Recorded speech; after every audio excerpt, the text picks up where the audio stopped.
Yeah. You're tuning in to the Unbreakable Black Man podcast with your host, Michael Terrell, and I'm so glad. Yeah. You're here.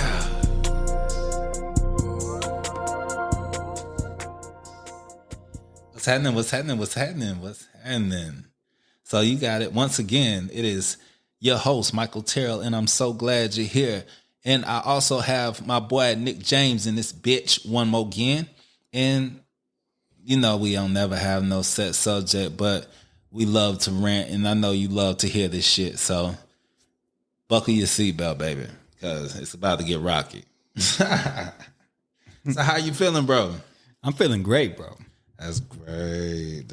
Was very, very happy when you answered my phone call because I was itching to do this shit. Hell yeah, man. This shit is awesome. Like I tell people all the time, when I get up in the morning, the first thing that comes to my mind, it used to be like things that just like rapidly goes through there. And it's so cool to now have an outlet to where like where those thoughts come in at, and I spend like all that time up there like a weirdo talking to myself in the mirror. Yeah. And I'm just having all these long ass conversations about shit. I bring my ass downstairs and have these weird ass conversations. And a lot of times to me, I feel like a lot of times it's food for probably many souls. So I was like, you know what? Let's get this thing started. Why not feed the many? He like Jesus. Hey, I told you, man. Look, let me not feed the masses. Give them all that fish. I'm trying to let everybody know how. You know, if you feel like there's something that you have to give out there, there's going to be the world trying to stop you from giving it to people. Yeah. And there's only a set few that does not give a rat's Rudy too about what a comment, what side, what you claim, none of that, anything of that nature to where they could try to make you feel bad or discredited.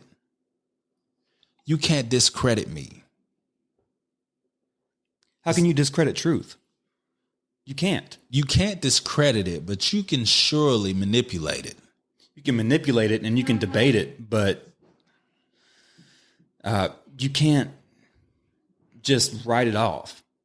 No, but this is a great platform to say, this is what the fuck I feel. Facts. And no one, like, you can't discredit that. No, but they'll still try to cancel you. And that's how they try to discredit you. Yeah. Because that's a big problem these days. But that's why there's certain things, like this is my favorite thing to say. If there's something I want to talk about, I'll easily say I don't like sharing my opinion on that. I don't care what it is. If I just don't feel like talking to you about it, I don't feel like sharing my opinion on that, or I just don't share my opinion on that. Right. So even though I don't care, yes, everybody knows I'm a Republican. So what? Mm-hmm. But if I don't want to talk to a person about it, simply, I don't want to talk to you about those things. It's easy just to say, I don't want to talk to you about it. And that's how I feel like on this platform, there are certain topics that I don't even care to get into. Like even now, like, it's like, well, what are those topics? Like, come on, like, if you don't ever hear me talk about it, that's probably the topic that you're thinking about, because like that's how much attention that I want to give to it. Not a none, zero, zilch. And it's not that I'm afraid to talk about it. It's like I'm not going to give it a platform. Period. Good or bad, all publicity is good publicity. Well, you got me curious now. What's something that you wouldn't want to talk about? Well, of course, we have to talk about it off the air. Aha. Well, we don't have to talk about it in depth. I'm just saying topics. Well, I won't. Okay, so I don't care too much. Like when it comes down to the LGBTQ plus community, the ABCs. I don't care. I don't. What you fuck doesn't make me come. So you can do whatever the fuck you want to do. I'm not going to make no platform for it because because a lot of times you might slip up and say something, or something might not be what they want you to say. And then it ends up being something, and I don't want my name connected. You know what I'm saying? Like, I feel you. So it's a slippery slope. Right. So that's a good example. Maybe we should just leave it at that. Yeah. So there you go. So I don't want to, if it's not a topic that I speak on a normal basis, I don't want to open up the platform now because others, like you might have like, hey, what's your idea? What's your opinion on this? Or I'll give you my opinion on a lot of things, but there's certain things that you just won't get a response from me about. And that's just because it's not that I disrespect them or not care about their issues but their issues aren't my issues. I can't do nothing for people. Like, let's get down to like what it really is, especially with that topic that was just brought up. It's an unpopular opinion. Yeah. A certain opinion could be an unpopular opinion. And you could it's right or wrong with that opinion. And so like you could, it's not for you and I, but with the masses, you either think how you're supposed to think, or cocksucker, you're fucking done. You know what I'm saying? Like, facts. You can't speak freely unless you speak. Well, I speak, I'm going to always like how you ask me what it is. I'm going to always speak freely. I'm always say what I'm going to say. Like, I'm always give my opinion on certain things. There's like, I'm trying to, let me think about how I'm going to put this. So, facts. Let me just put it out here straight up. I'm not gay, right? Yeah. So, that's not my circle to even make comments in. I don't give a fuck about what they're doing. I don't disrespect them. I don't dislike them. I fuck with them because I don't care what they do. They live their life. I don't care. You know what I'm saying? So the same thing about abortions, right? I don't give a fuck how many kids somebody wants to kill. If they want to get rid of their kid, it's not my child. Now, if we were talking about my child personally, then I'll have an opinion on it. Right. For the masses, I don't care. If that is your decision, if you want to do that to your body until you destroy your body, you can do it for all I care. You can have that one-time getaway pass. I don't care. It's just like, if it does not cross my path, or if it does not have anything to do with what's going on in my life, I just don't care about speaking about it. Now, tons and thousands and thousands and thousands of other subjects that goes on in my everyday life that I could speak tons about. So let's do that. There we go. Because I'm holding my tongue on the abortion thing. But that's like I said, like there's plenty of things that we could say about a lot of things. So that's why I just be like, let's talk about this panda asshole that we were talking about earlier. Panda. Mr. fucking what is it? Not VR, not virtual reality, but IA. What is it? AI. Listen to my dumb ass. Artificial intelligence. Is that what it is? Well, like an actual, or now you were saying it was like an actual. No. So. All right. Have you ever been on I'm just not getting back into this whole social media shit, but it's something to where you can, like, if you're FaceTiming somebody inside the app, that y'all can change your face. Okay. So he literally does his shit as a panda all day. So nobody knows what he looks like. He's a panda. He's like a virtual panda. It's like he got his phone, made himself look like a panda, and showed it to everybody fucking else. How he did it, I don't know. I'm sure there's 1,000 people that probably knows it, but I don't. Okay. So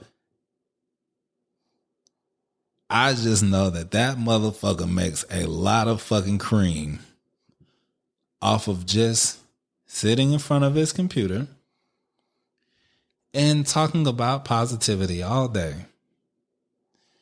All day. Like, As a panda. I get lost in that shit myself. I'm just sitting there listening to this shit, and I'm just like, You feel better until you see his net worth. yeah, be looking at it. It's like, what the fuck are you like? You cunt. Yeah, I'm sitting here like people are like just steadily sending him shit. Steadily sending him shit. And I'm just like, what the fuck is he saying that's worth this? Like, and I'm not hating because it sounds like a shit ton of hate right now. But I'm actually curious because I'm new to a lot of this stuff. So I'm sitting here watching people that's from even from my little bitty stream ass. Like, I only got like 280 fans. Like, to me, I'm like, oh shit, I got a lot of people that wants to listen to me. That's 280 more than me, my friend. So, you're doing something right. But I see some people that have like 10,000 and some in the middle, not in this shit, but like I would see it like when I be looking at like some people that do live for Instagram and they have like a big ass following, and I'm just like, shit, man. I mean, you think Panda Boy just started off with like he probably had the same thing. Like, what's Giraffe Man doing over here that I'm not doing? And I've only got 280 fans, and like now he's got like over 1 million. Right. Like, you're on your way, man. Yeah. All it takes is the first step, and you've already taken about what, 4 or 5. Boy. So on your way, man. Don't even worry about it. No. To be honest, I'm not worried about it at all. It's mind blowing. Yeah, it's crazy to see the potential, and it's not even really about like the money for me, right? It is like that is an amazing thing to just sit there, vibe all day, and get paid a lot of fucking money for it. But just for people to value the shit that you have to say. Like, I get it from like, it's weird sometimes. Like, I'll be at the fucking grocery store and I'll be having a conversation with my ex, and then some person out of nowhere be like, hey man, let me ask you a question.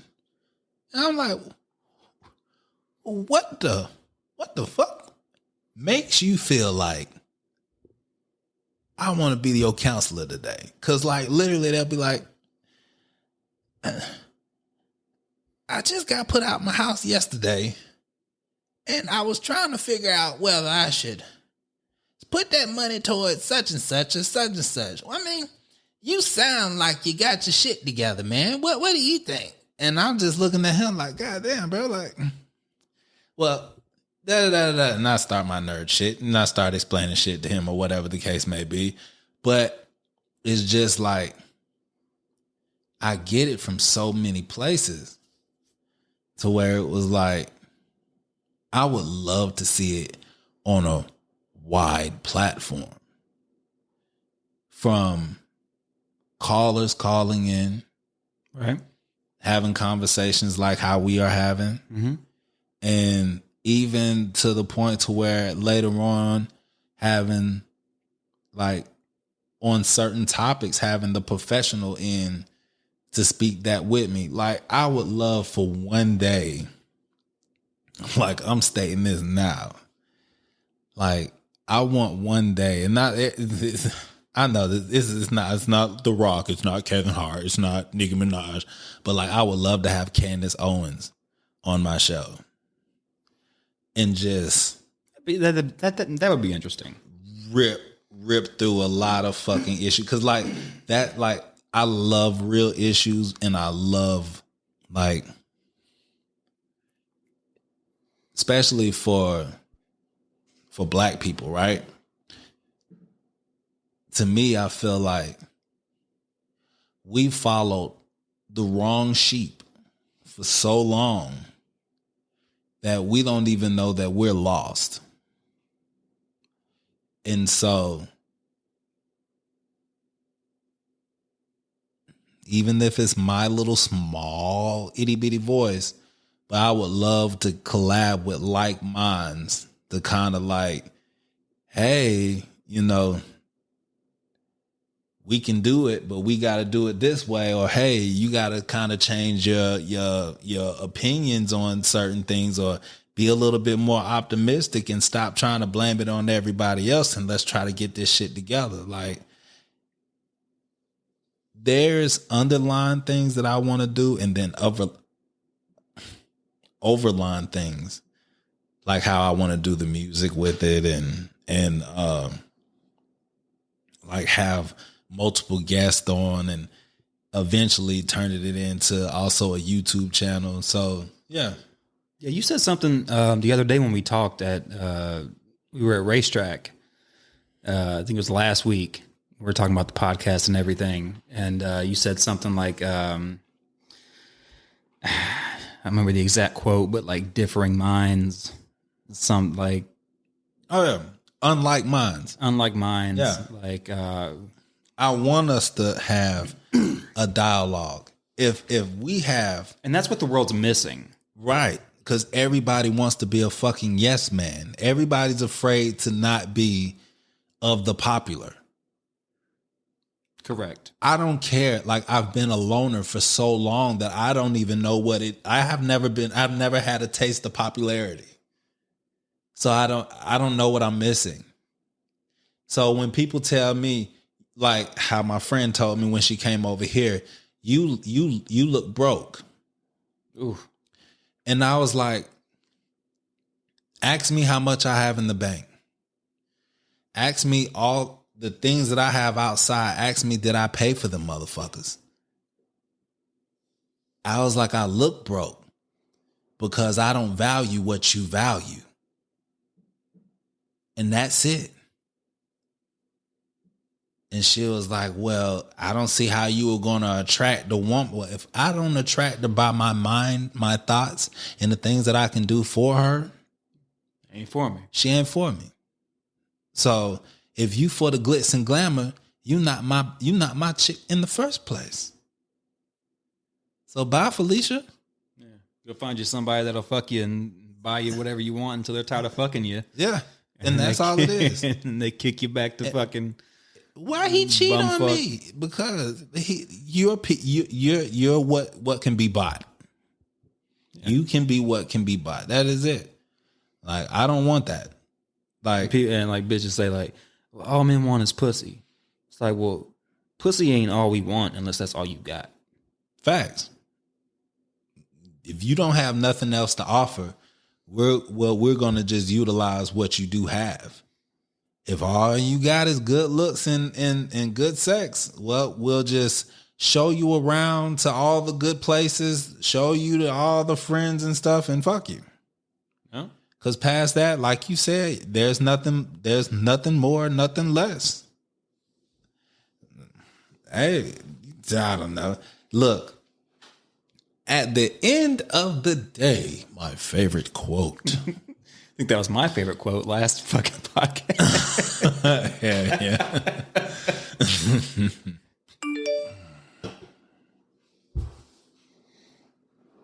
Have you been live this whole time, or are you just now going live? Mm-hmm. Just now. And I was gonna say, like, I mean, I don't know if this part, you can edit this part out, but like at some point I didn't know if I should say, like, I didn't know if anyone should know, like, if you couldn't tell by my fucking voice, like, I'm white, like, while you were talking about, like, you know, like, you know what I'm saying? Like, I don't know. Like, I didn't know. You could, huh? I didn't know if it would be fucking weird if it mattered. From what I've learned from podcasting, there's no, like, shit just happens. More and more that I watch, And the more and more I try to catch a feel for it, it's just like, like, I don't know if it's just a testament to the days where I feel like I'm announcing my whiteness. yeah, like here hey, and now. Hey, damn it. Let me make sure y'all know this shit while he's sitting this pro-black shit. Like, Yeah. I'm over here as a white guy. I don't want y'all thinking I'm like, I don't know. Nah. Make it clear. This is my, also like, I, as we're talking, like, I don't know if it would help people understand more like what I'm saying. It's coming from a perspective of a white dude. You know what I'm saying? Like, so didn't know if that was important or not. Anything. Oh, it's my court. Fucking idiot. But to me personally, anything that you can give a person to like understand another person a little more is also worth it. So everybody's on here wanting to know who is Nick James. And the more and more that you can give them, the more and more they can relate. Why do I relate to him so much? Why I need to hear what he got to say? It's because I grew up like him. I see a little bit of me in him. Yeah. That type of stuff. And so, yeah, like all the way down to your shoe size. I wear a size 14. I don't know if that makes any sense to anybody, but fuck it. You know what I'm saying? I don't know. Maybe I guess I'm just a product of the times today where I feel like you have to start with a description of yourself in order for people to like truly relate to you. Yeah. Like I could talk about anything and then I go, oh, I'm white. And then they go, no. That whole first episode just went down the shit. Yeah, I mean, I thought this was the Unbreakable Black Man podcast. What the fuck is this dude doing on here? Oh man. I said I put as the description the Unbreakable Black Man podcast as saying me. It's never said who I talk to. It never said whose opinions who I want.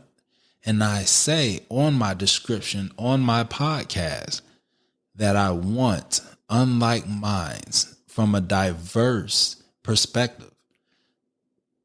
Diverse meaning male, female, white, black, Indian, Korean, Hispanic. Japanese. It doesn't matter. Right. Like I want to hear how different people in different perspectives view life in all aspects, because there are things still to this day that me at my age, I'm still learning. So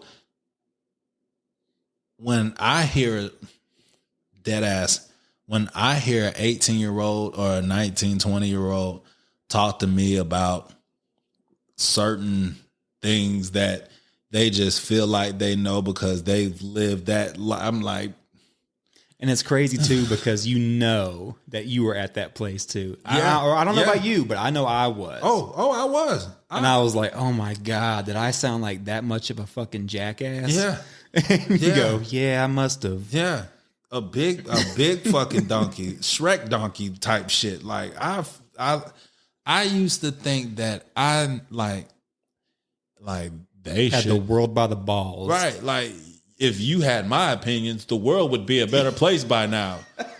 Type shit. Like, bro, you don't even know how the fucking world works. You don't even know how your own self works. So how the fuck you gonna know how the whole world works, but your ass sitting here? But that's just my mindset. Like, and then I look at, like, I have a lot of like younger like siblings. I have younger cousins and nieces and nephews, and I love to hear them. Like, I love to talk to them. I love to interact with them. I love to, hear what they're talking. I love hearing what my daughter and my my two daughters and my son. I love listening to like everything that they have to tell me, because like I look at them as like, hey, you were the little me. And even though I'd be like, especially this one, like she's so like yeah. And I'm like, it's like, do you understand? Like I be telling them sometimes, like, girl, do you understand that you be asking me a whole bunch of questions that don't make sense? Like when you have the opportunity of talking to a dad that'll talk to you about everything, and she's like, Dad, how did red get red? I'm like, girl, but when you like, for the longest, I have always stated that I hate children. The older I get, the more I understand like the beauty of them. Yeah. Because there's an innocence to them. Yeah. Yeah. Where like what you just said, why is red red? Right. It's like, when you really think about it, that's genius. I don't know. And that's what I was like, for your child to ask you a question and make you say, I don't know. That's got to be like some like humbling experience where you go, I can't give you that information, my child. I'm quick. You said, oh, well, red is red because it's. Oh, no. I'm quick to say I don't know. Oh, okay. I'm quick to tell, and I'm quick to tell her nobody else. I was like, look, like she'll be like, well, Dad, well, if religion was one thing, I was like, look, I said, you go at life and you roll that dice and you pick which one you want. And I said, now, which one ever fits you the best? That's the one you go with. Or if you feel like you just want to live life solo dolo and just worship the most high of what you believe in, right, you can go with that path too. I'm not going to sit here and try to put something down your throat and then you be like, Dad, this is what you had me believe in. That builds resentment. Yeah. I can tell you firsthand. like I'm not here. I want her to be able to learn who she is, like step by step, day by day. You remember what show? Anywho, but I want her to be able to experience life and be able to say, okay, I tried this. Okay, I like this. Like I tell her mother all the time, she'll like whatever hairstyle my daughter be wanting to try. And she's like, well, you're going to let her try to do it? I said, I'd rather her do it now than her doing it in her 30s looking ridiculous. So I'd rather her get her being the kid and living her life and living her truth and living her best life as a child.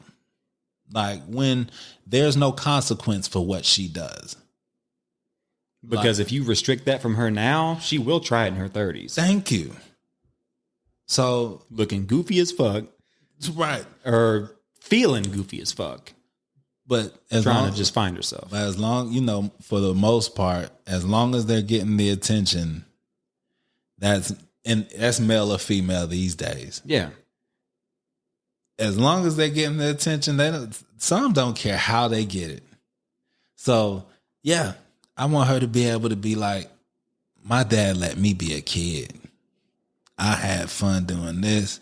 I tried this. I did that. And now my dad taught me now as an adult to go get this bread. My dad taught me how to be this. And my dad taught me how to interact with a man and how to still be respectful, but still be this. Like, me and her, we have a lot of talks. No matter, like I said, sometimes her questions get weird as hell and they be so uncomfortable, but I'm like, yo, are you going to talk to her about it? Or are you going to let some other nigga talk to her about it? Makes sense. So I'm like, all right.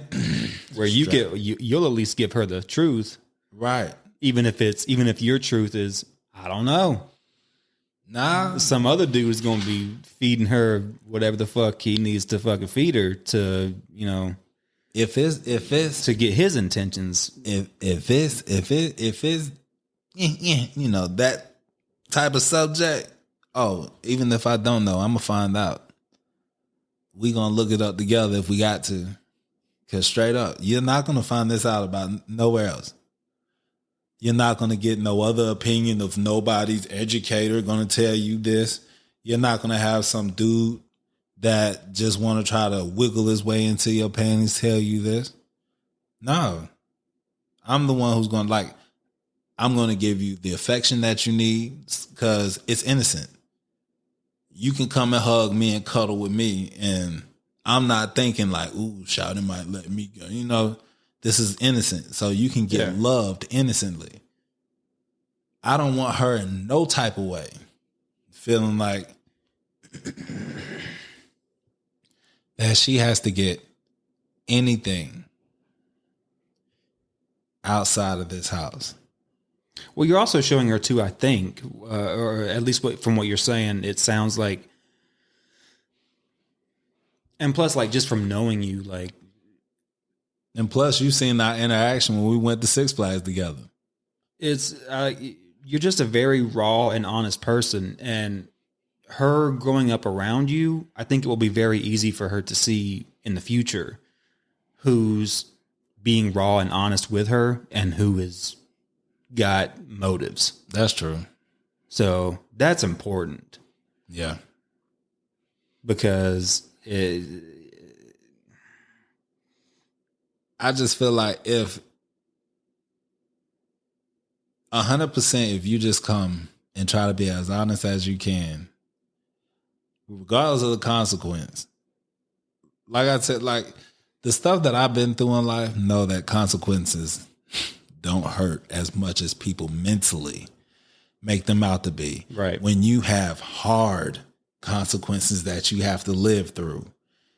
This little bullshit that people be like, oh my God. Like that's why it was hard for me to like even when I was trying to, when I was at Home Depot and like they would be like the PM, the AM of the such and such is coming.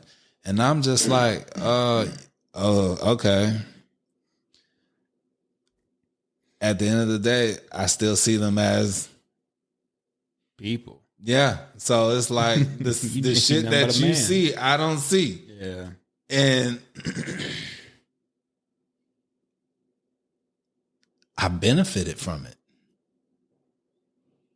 Most people just don't nobody likes a liar. I'm glad you said that because I spent the majority of my life as a liar. Facts. Me too. Because growing up,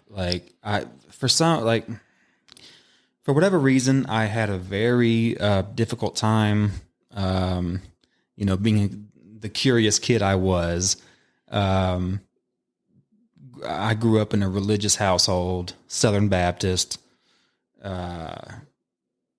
And after a while, and I don't want to talk bad about my parents. Like, they had kids, and there's no manual that comes with it. Facts. And I don't know what they were going through. And I was their first. I was the firstborn. I'm the firstborn of 4 kids. Yeah, it's me and 3 sisters. And at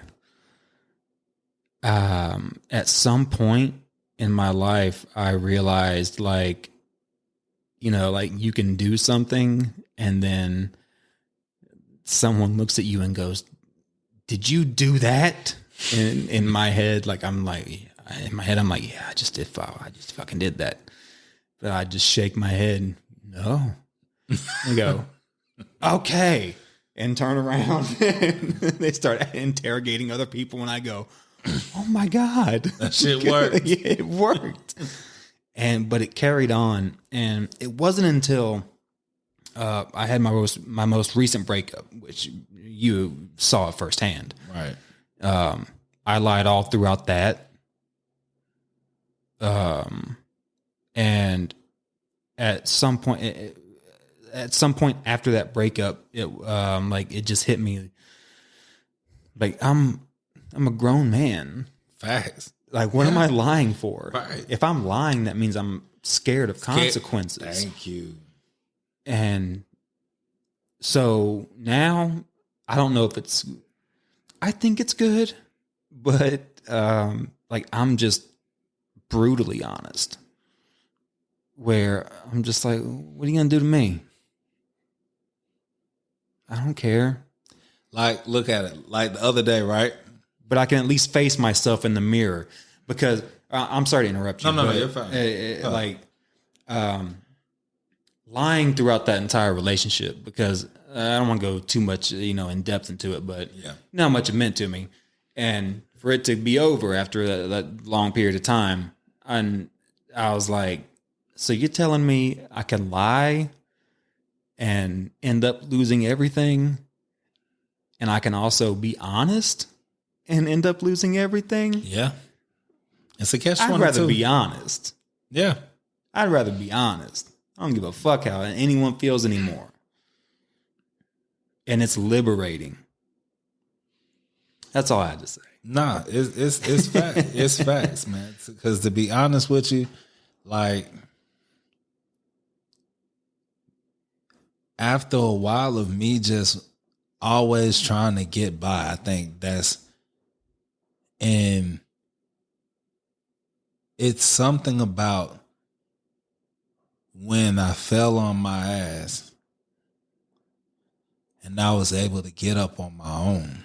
Now, not 100%. Shout out my grandma Mary. I didn't make it all the way on my own. But I made all the best decisions to better my life, to pull myself up from where I was. So I don't know where that pride came from, but the better my situation started getting, the bigger my pride got. Right. And my charisma, because my stupid ass was sitting in front of a mirror talking to myself, saying like how I should handle certain situations. Like for me, I like to self-study. So like I'll be in the mirror talking about how this, that, and the third, but like eventually like I started stepping out and I was just like, yo, fuck this world, bro. Like I'm sitting around here like I'm supposed to be scared and I'm not scared of shit. So why the fuck am I acting like it? I'm sitting here talking to these fucking managers and I'm looking at them like peons because I'm like, at the end of the day, motherfucker, you know, like I know, like we different. Like you respect me, you're not going to treat me like no fucking clown. Exactly. And as long as I stand the way that I stand, and you, if I fuck up, yeah, I'm going to look you dead in your eye. You'd be like, yo, my bad. I supposed to have did that, but it's not that. Yeah, I could fix it. Like the other day. Not the other day, it was a while ago, but I was doing fixing somebody's fence and knocking some shit off of the side. And I ended up dinging their little handle. And I was like, straight up, I was like, look, I'm going to replace this whole shit. She didn't even notice it.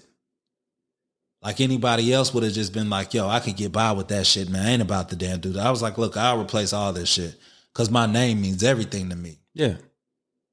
But you got some of these guys that be not knowing why they can't get business or why they can't get this or get that because, bro, like you played life like a scary little bitch.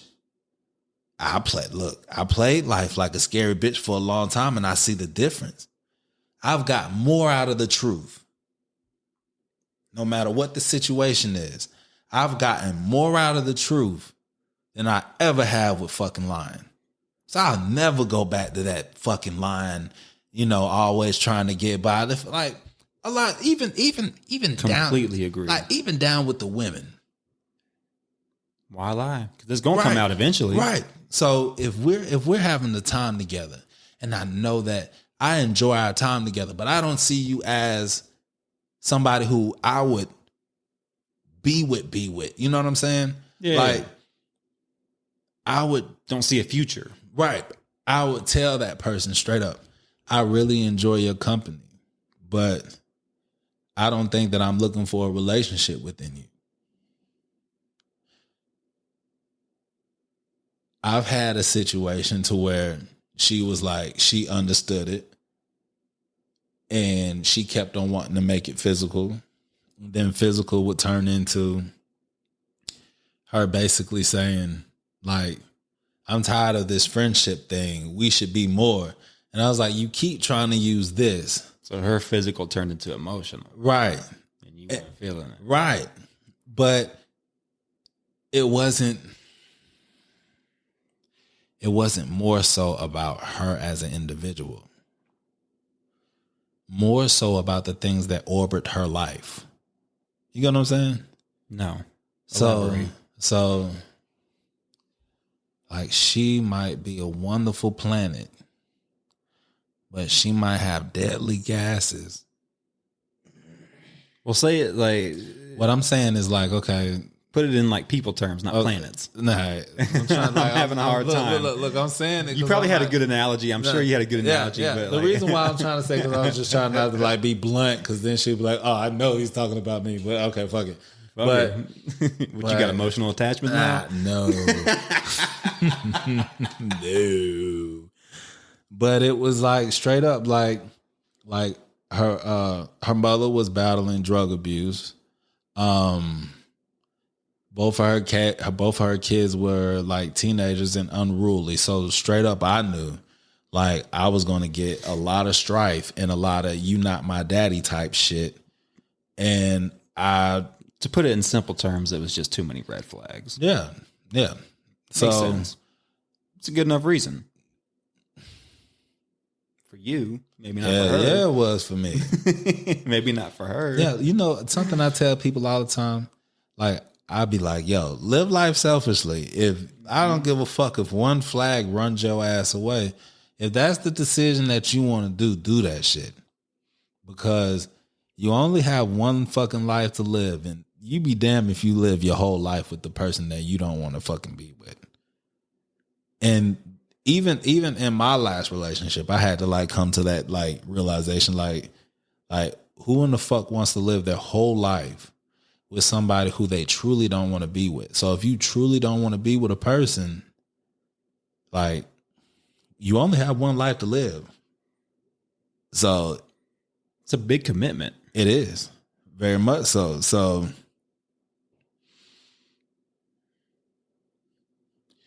like, I don't know, bro. Like you could say very easily how a person can go one way with it and be like, well, we've been together for so long and we got kids and I could understand that part. Then there's that, some people stay with people for financial reasons, but all in all, would you really want to would you really want to live the rest of your life with somebody who does not make you completely happy? Like completely happy. Like, yeah, okay, ups and downs, cool beans. I love that word. I don't know why I like that word so much. Fucking cool beans. I love that you love that word because it drives me crazy that you say that. I'm like, dude, that's such the, like, first time I heard you say it, I was like, he's got to be a fucking dad. Yeah. Cool beans. This fucking guy. I love cool beans. I was like, and I'll be like, what the fuck does cool that beans. mean? I was like, I don't even know what the fuck that means, but like, that's like my favorite fucking word. I've never seen cool beans in my life. like I'll be texting somebody and I'll be like, beans in the freezer. Yeah, I don't know. Like literally, like somebody will be like, hey, I'm down the street. Cool beans. I don't know why the fuck. Like, I'm about to pull up on you. Cool beans. Warm asparagus. Hey, set a trend, goddamn. Set a trend. I don't know how far it's gonna go. I don't even know how. Well, you know, hot broccoli. Hey, warm pie. Yeah, like shit. Like, But to be honest, bro, But like you said, to be with someone that makes you completely happy, like it's you got to be happy within yourself first. ooh, And that's one thing that I've realized. It didn't take me, or it did. It took me losing everything. Not everything, but it took me losing. It took me losing to realize that what I was involved in was very codependent, and for a while I didn't know how to operate outside of that relationship. That is why you would see me fucked up so much, like 24/7, because that was my safe space. right. Numbness to the point where nothing I said made sense. I could hardly walk. So I've come a long way, and I'm still going. So if you don't know how to find happiness within yourself, you're not going to find it with anyone else. You can't rely on that. You have to have some type of like agreement, like unspoken agreement. Like there has to be something like that's just a relationship. Yeah. Where you go, I have to know how to be happy with myself, and you have to know how to be happy with yourself. And when we come together, we make each other better. But I think that is like the biggest issue when it comes down to today's dating, because you have two miserable motherfuckers trying to hope that one person can complete the other. When a lot of times that, if you're at 50% and you're at 50%, like if you have to split it to try to give to somebody, you don't have fully nothing to give. Like I always try to tell people when it comes down to like, you see a lot of like people that the woman and the man works complete like full-time jobs, overtime and all this other shit. So by the time at the end of the day, when both of them come home, they're both so fucking drained that nobody can give to each other. I can't give you my energy and I can't give you my energy because we're both tired. Tired to the point to where like when you look at each other, and it's not because you're not attracted to that person, but looking at that person like, ugh, like you don't ever want that feeling. I've had that feeling a couple of times. And you're going to have that feeling. Yeah. It happens. There's going to be times where you look at your girl and you just go, oh, you just disgust me. But damn. Like, get the fuck out of my face. Like, I wish I could just put a pillow over your face. But you're going to... I'm about... Go ahead and keep going with it. I'm about to go pour me some more drink. All right, be quick about it. I got low self-esteem. I don't know how long I can handle myself. But nah, you're going to have times where that type of shit happens, where there's going to be times where you look at your significant other and you absolutely hate them. And there's going to be times where you look at them and you're going to think there's nothing in this world that would make me happier than being right here, right now. But that's fucking life. You're going to have that. And you have to be willing to take steps with each other and like talk it out, figure it out. I mean, how could you be in a relationship with someone who you would think is not like, I couldn't imagine being in a relationship with someone that I did not even consider a friend. Well, a lot of times they do that because they're not trying to look for that friend. They're looking for that trophy piece. Man or woman, trophy piece financially for a man, physically, and femininity for us, And that's where I think social media ruined a lot of that. Facts.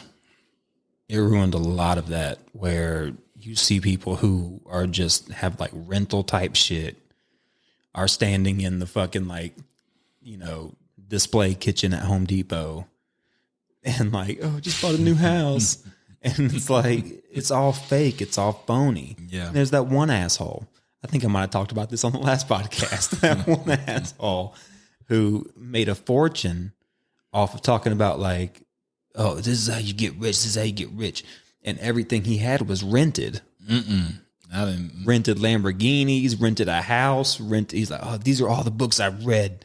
And it's just a Airbnb with a bunch of books.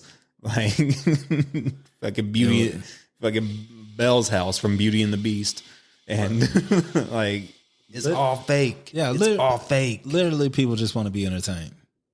As long as they don't, people today, think about it back in the day, right? Like, this shit ain't new. Yo, MTV Cribs, all that shit was fake. I heard about that. People were renting their shit. People were renting rich people's shit for the fucking shoot and put a whole bunch of pictures up that was theirs and flex like that. So that shit ain't new. It's just that it's more wide scale now. It's everybody has these fucking. It's right in your pocket. Yeah, these iPhones are not iPhones, these cell phones today, period, are many heavily digital recording systems. So everybody has access to be a fucking movie star. Everybody has access to be a news reporter. Everybody has hey, this is the Unbreakable Black Man podcast, Everybody can do whatever the fuck they want to these days because the platform is now completely open. It's beautiful because it gives people a voice that can reach everywhere. But when it becomes, I don't know, I guess you could call it low key manipulative. I don't know people's intentions, so I don't want to, but everybody has agendas. Yeah. Mm-hmm. And at the end of the day, people want to be comfortable. That's why we're doing this. Facts. You know what I mean? And so, but we're not, in Home Depot kitchen going, hey, nah. Unbreakable Black Man. Nah, hell no. At a certain point, it is. What the world fails to realize, right? What the world fails to realize that the fantasy picture is pretty. But for some odd reason, majority of the most highest pictures, highest paintings, the most valuable are raw. The most songs that you hear that touches your ass here is raw. Right. So that's why the world's not getting it. Because everybody wants that pretty ass picture. And you look at the same, so many different people are doing the same type of poses, same type of shit, posing in the same type of areas. Rawness. It's nothing. It's no rawness. It's no rawness. No. You can step into a club and it'd be 20 bitches dressed the same way. Exactly. 20 dudes dressed the same way. When they say that there's somebody for everybody, but if you look the same way, you will end up missing who likes you for you. Because you want to change something. Man or, I always say this shit, man or female, let it be known. There's people out there that likes your type. Now, I'm not saying your mentality, because your mentality is something in a whole nother different ballpark. But type means your aesthetic. So that means your attraction. The first thing that somebody is to you is first physical attraction. Aesthetic, yeah. Right. I agree with that. So there is a type for everybody. But everybody wants to be so out, I want everybody out of, everybody, I want to be so far out the league that only the top percentage notice me. But you're not taking no value in the people that would be in your league, would love the hell out of you, would cherish you, would want to do all the things that you would want a man to do for you, because you want to make yourself artificial, or you want to make yourself, what is the word? That is something that I suffer. I love mathematics, but grammar and all that shit, like, when you be wanting to come up with all these grammar. Yeah, I'm not so great with mathematics, but grammar I love. Fuck that. Give me numbers, man. But what you're saying actually seems like it's going back to the conversation that we were having with you and your daughter. The relationship that you have with your daughter, she don't seem like she's going to be doing like maybe she will, but I think it's just trends. It's just trends, and maybe it's just, the changing of the times where like it's now a much more broader spectrum of like, because I remember when I was in high school, or not even high school, like middle school, like people were dressing a certain way. They probably weren't dressing that same way in New York or California. But now that you have a thing where like it's like trends just transcend all borders, and it's a nationwide thing. Yeah. Well, I followed trends when I was in school. Well, also what kind of helps me curve that, I support her hobbies, but I don't let her have social media. So why she's, that people be like, she doesn't have social cues. It's like, why? Because she doesn't know how to do TikTok dances? Are you comfortable with saying how old she is? Yeah, she's 12. Okay. Yeah. It's an impressionable age. Right. And that's how I feel. So that's smart. To be honest, any influence that she's going to get, if true enough, that she'll be able to get influence from the people at her school. But at home, focus on what's important. All that outside shit, you want to watch, you want to watch a YouTube video about, people reacting to silly videos. Fine. Cool beans. I don't care. Do what you want to do. Cool. Do what you want to do. Have fun. But probably like a month ago, I was looking out of my bedroom window, and this is on, like, I'm dead ass. And it sucks because, like, I look at my daughter and I was like, it makes me pat myself on my back and be like, nigga, you're doing the right thing. Because it was a girl younger than my daughter. She had to be like 8, 9, or 10. Like, she's young. And she went to hide behind my truck, put her phone on, like, your bumper. Yeah. And so she started doing like a TikTok video, and she was doing like a little dance. And then next thing you know, she started lifting her shirt up and started doing like some like stuff like that. I started banging on my goddamn window. I was like, hey. And I scared her. And I'm like, yeah, get the fuck away from my house with that bullshit. Get the fuck away from my house with that bullshit. And to be honest, back in the, this is the thing about back in the old days compared to our days.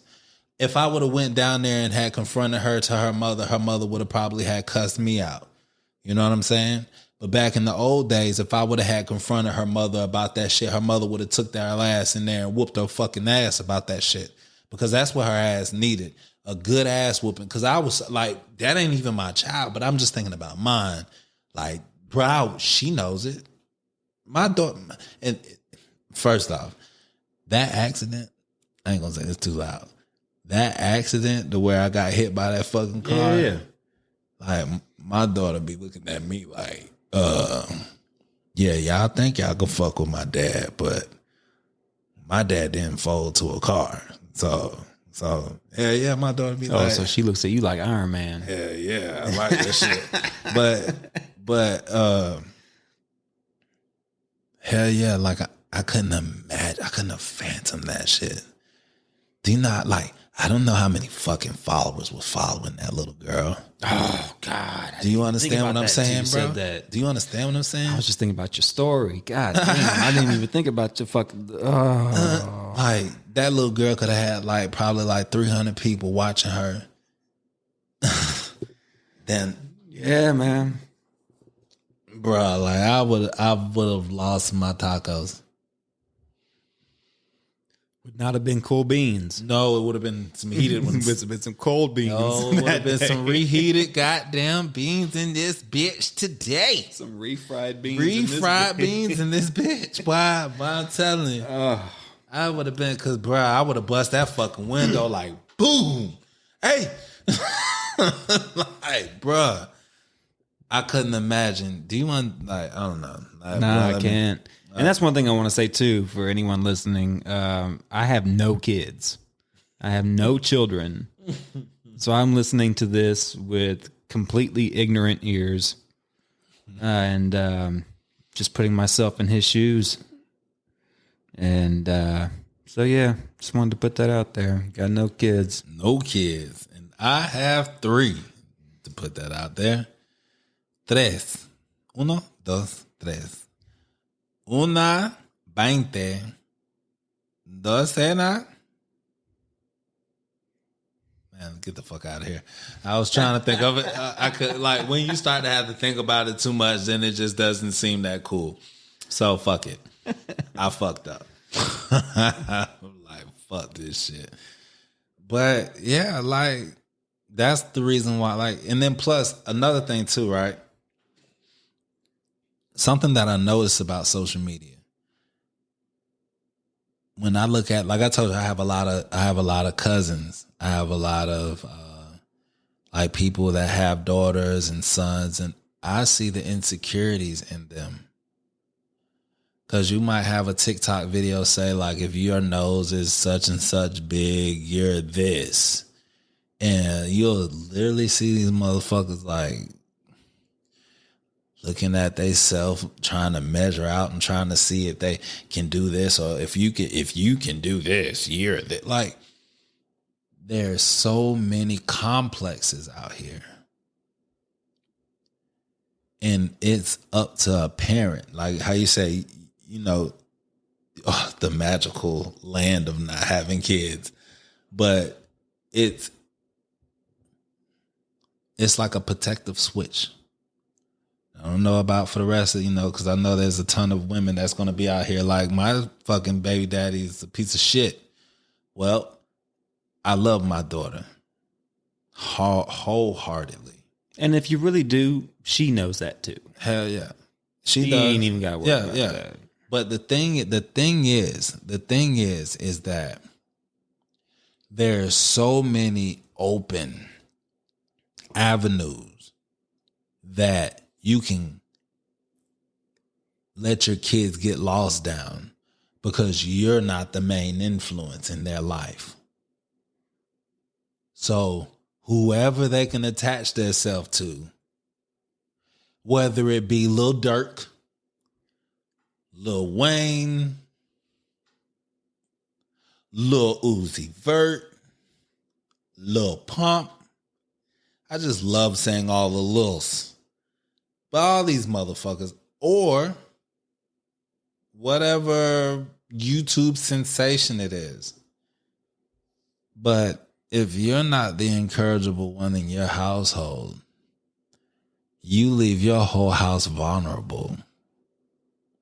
And poo on you. My kids were my best friends.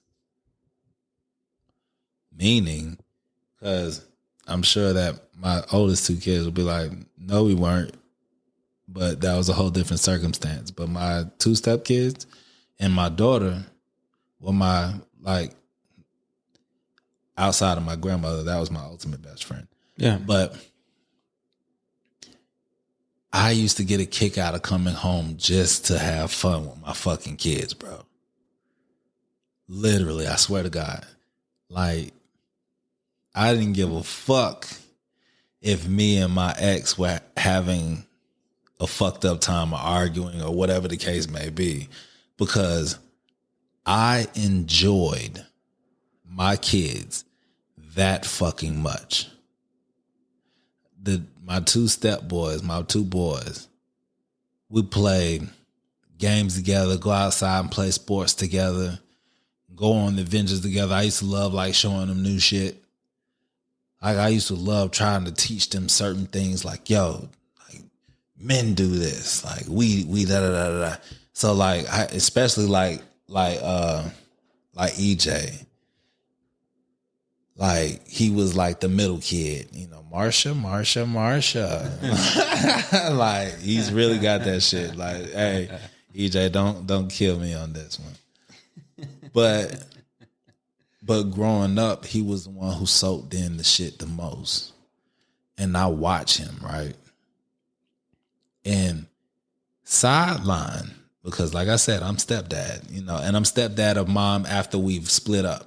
So the only reason why I still see him like that is because, of course, I still got to go over there to, you know, get my daughter. Yeah. But when I see him, it's weird. Because I see me. And, like, I'm glad that, you know, his vision of life kind of, you know, it was...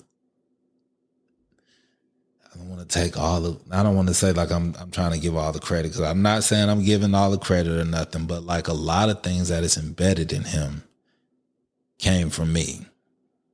And it makes me feel proud, because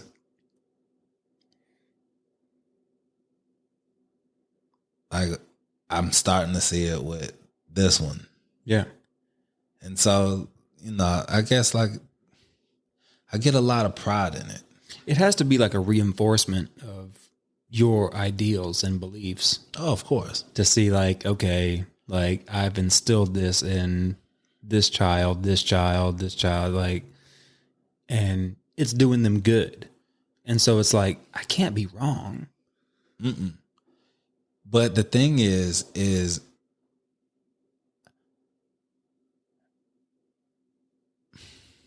I don't enforce. Right? You can kind of call me a hippie. It's not a bad thing. No, I don't believe so at all.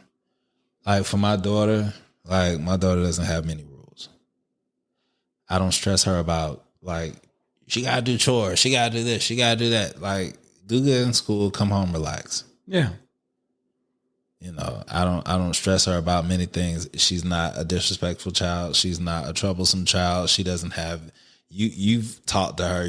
She doesn't seem like she has any type of complexes. She's just as much of a smart ass as you. Amen. Yeah, you know what I'm saying? Like, but you doing something right, man. and she's a good kid. On some real shit. She's a good kid. And that's just how, even with them, the boys, like that's just how I've always been. Like, hey, I'm here to guide you. Yeah.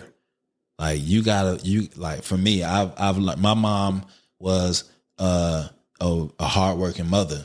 Mm-hmm. So I was a latchkey kid. I learned everything off of whims. I've learned how to cook off of a whim because I fucked up 1,000 times in the kitchen because mom wasn't there to cook dinner and I didn't want noodles today. So I'm going to make some shit and I'm going to fuck it up and I'm going to try it again. But I know the value of that. I know the value of learning some shit by book, and I know some shit about learning some shit by life.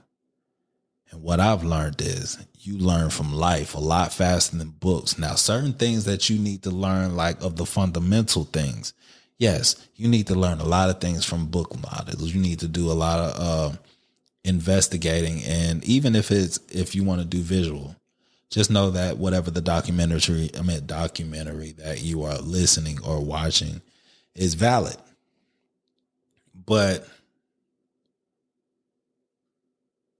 I sit up here and watch these people bug out about their kids trying to push certain things, and I'm just like stay away from mine. Mine's cruising the Milky Way, and we're having fun together, riding this fucking wave together. I love doing things with her and her to be like, yeah, y'all see that? Like, I've seen her like at school. She's quick to be like, yeah, you see that big motherfucker over there? Like that. You get mowed down by 20 cars. Yeah, straight shit. In a row. That's my even like you see, like even when we be in the neighborhood, like let's say if I be riding on a lawnmower or some shit, I saw she's you like, before. Yeah, she's like, yo, let me get on that bitch. And I be like, come on. Like, bro, like that's life.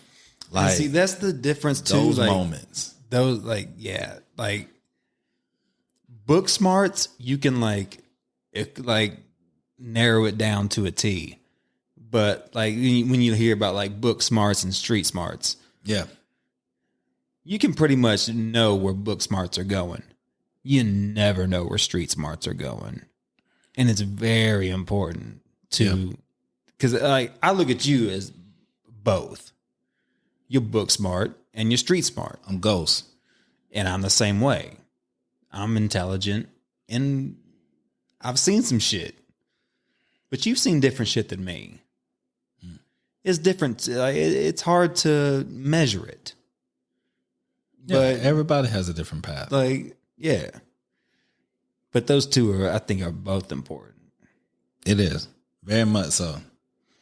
And Because you find yourself needing street smarts a lot more than it seems like. Because street smarts always seem to bleed into the book smarts. yeah. Let's say like this. If you want to be a savage in corporate America, You got to have street smarts. you got to. You have to be able to be fearless in that shit.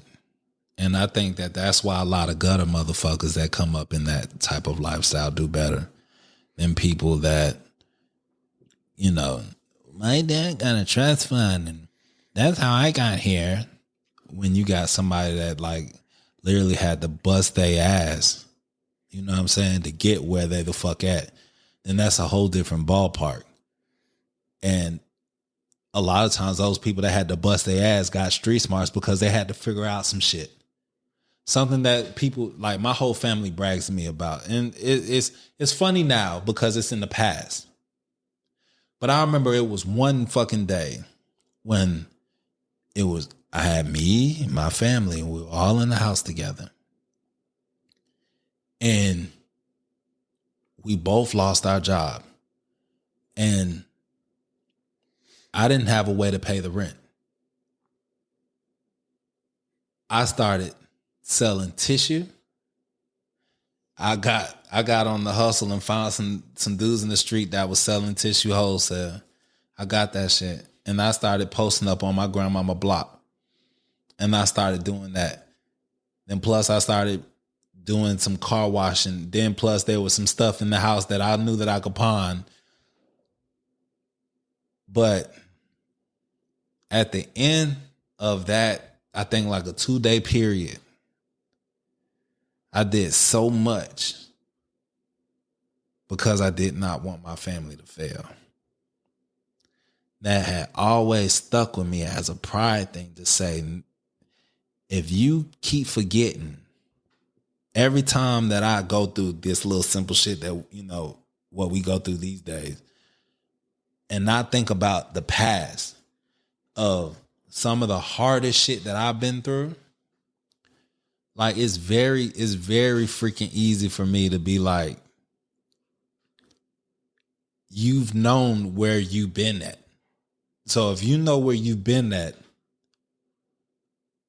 and you've made it out of that, this shit that you going through here ain't shit.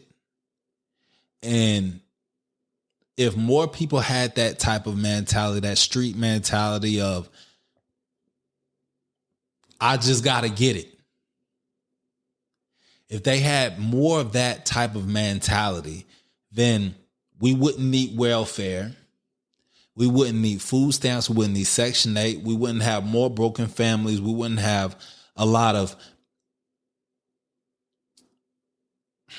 I guess to say, sheep in this world, because most people have to follow what's going on because they're afraid of their own lifestyle being interrupted. And if their lifestyle is interrupted, then their whole life fails. And a lot of people don't even know what the fuck it feels like for that to happen. So when it does happen, to why a lot of motherfuckers commit suicide when they lose their job or lose their savings or whatever the case may be, and they're ready to give it all away. They're ready to kill themselves because they don't have that shit. That's because they don't know what it is to survive in these fucking streets.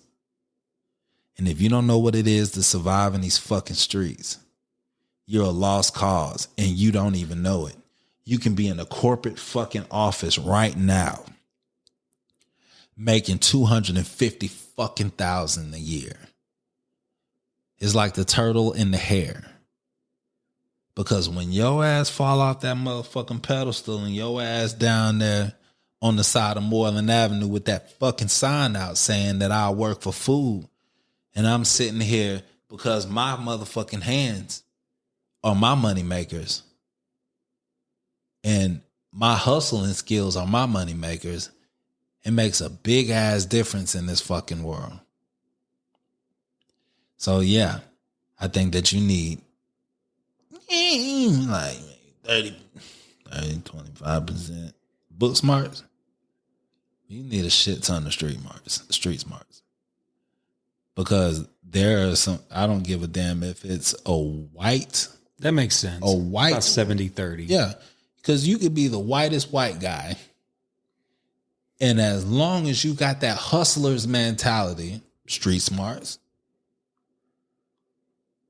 it doesn't matter if you're talking to the hoodest motherfucker, to the highest up type person. But at the same time, I feel like there's so much shit that goes on, like the saying that pops into my head is, it's not what you know, it's who you know. That too, yeah. You can see, like, there's some fucking imbeciles in positions that they should not be in. Can we take someone? Yeah, I was just thinking that. Oh my God! Can I tell you something? There's nothing that fucks my day up more than coming in and seeing that jackass on the microphone. Let's do some stretches. I'm telling you. Oh, I'm telling you. I'm telling cunt. you. Oh man. Hey, every time, look. It used to bother me. It doesn't bother me now because I took his position.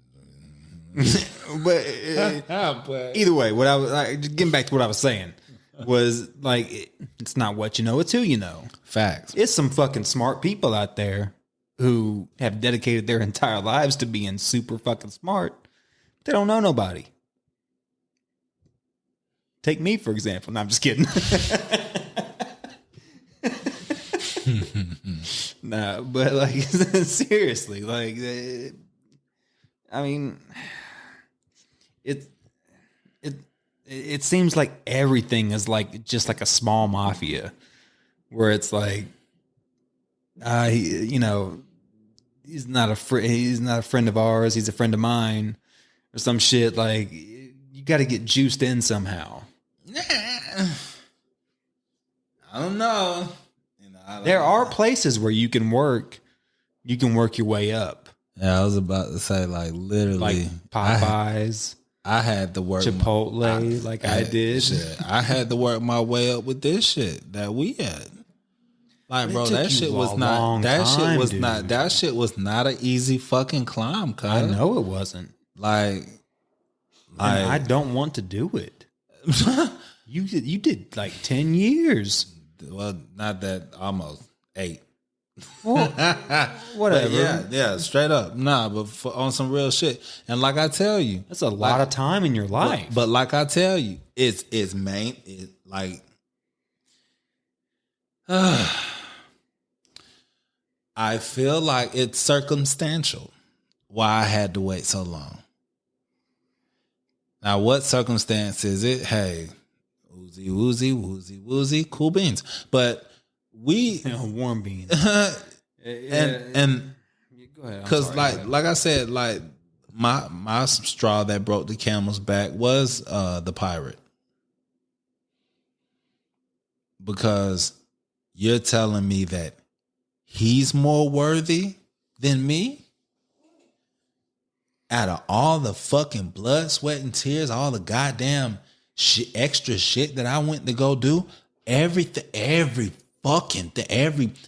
not even on the level of talking to account people, and you have me doing that, but then you put somebody in place of me that don't know shit? Oh yeah, I need to talk to somebody. Someone who's just an imbecile. Right. I need to talk to somebody. Because this is some bullshit. But that's another thing that's back. That goes back to what we were talking about earlier. Is like my whole attitude on life. Like if I don't like something, regardless if that means that we have to cut ties today, I don't give a fuck.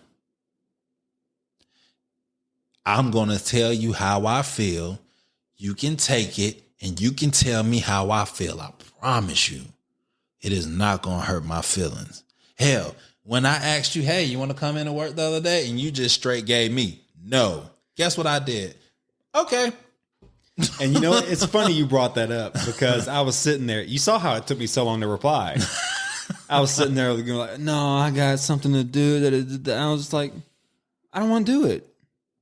No. No.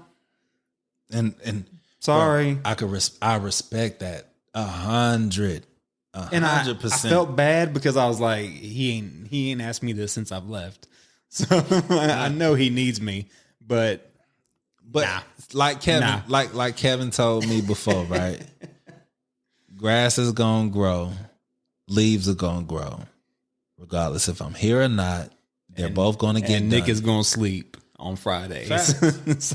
Facts. And that's why I tell people all the time, like that's why a lot of times people are like, you're a pretty cool manager. Yeah, of course, because like this doesn't define me as an individual. I don't need this to define me as an individual at all. I've been who I was before this. And I'm going to be this afterwards. I'm going to be this when I'm old. Deal with it.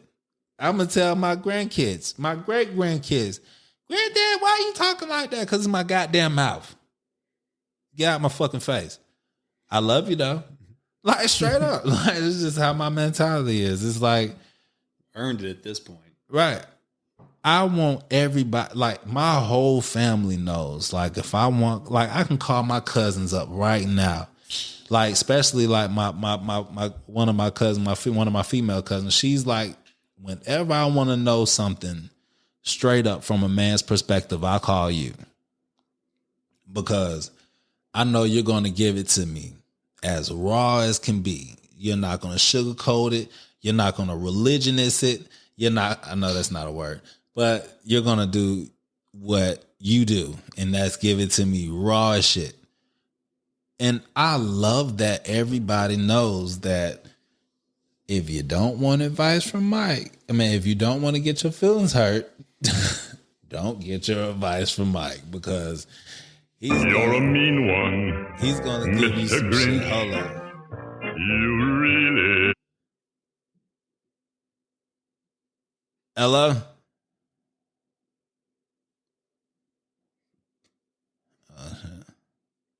this on podcast? Hello? Yeah. Hey, what's up, bro? You on the podcast? What's happening? What up? What's happening? I'm up, man, chilling, man. Living, you know what I'm saying? This golden lifestyle. You know how we do. You know what I'm saying? It's in our blood. I feel you, bro. You out there? What you out there? What you at the club partying at the bomb? What you? Man, yeah. At the bomb. You know what I'm saying? Last on you, it's not Atlanta. You already know what time it is. How much longer you gonna be out there? Shit, nigga, I'm waiting for you, nigga. Man, end that shit, man. Come on. right. And they got hella bitches up in here too. All right, give I don't me. know if I'm supposed to be saying that shit on your broadcast, Oh, but you're perfectly fine, bro. You're perfectly fine in this bitch. We speak our mind in this house. I told you, boy. We need to put you on here one day, man. You need to come on here. man, I'm look, check kind of this glad. out. I'm kind of glad I got this little sound bite of you a little bit, just a little bit on here, a little sneak bit. Hell yeah, let them know I'm coming. Goddamn it, shit, motherfucking coming. Hey, where your coworker at? He still over there or no? Yeah, he can hear you. Shit, Yeah, I'm nigga. up in here. You hear me? And tell that nigga to bring his ass too, man. Drinks on me, man. Come on, man. Y'all niggas hurry up.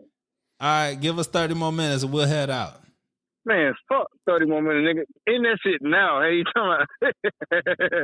All right, no, I'm just fucking with you. Already. All right, bro. Yeah.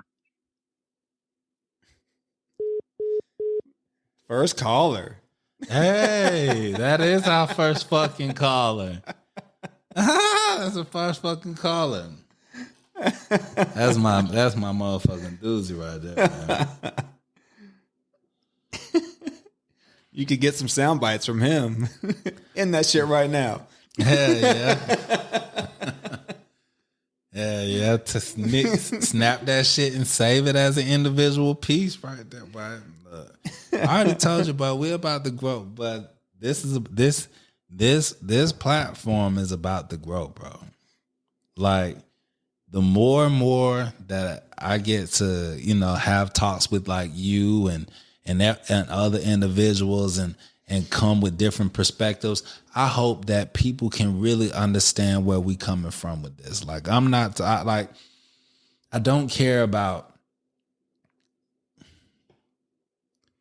the popular opinion of everything what's going on. I don't want to hear about what, like people be trying to send in like, hey man, you should talk about this. You should talk about like, if it's not about some real shit, like some raw shit, like if you want to talk about Hollywood, find TMZ to talk to. Find somebody else. Like, I don't want to talk about, oh shit, no drink, but and not next to the roadcaster, bye. Not next to the roadcaster, bye.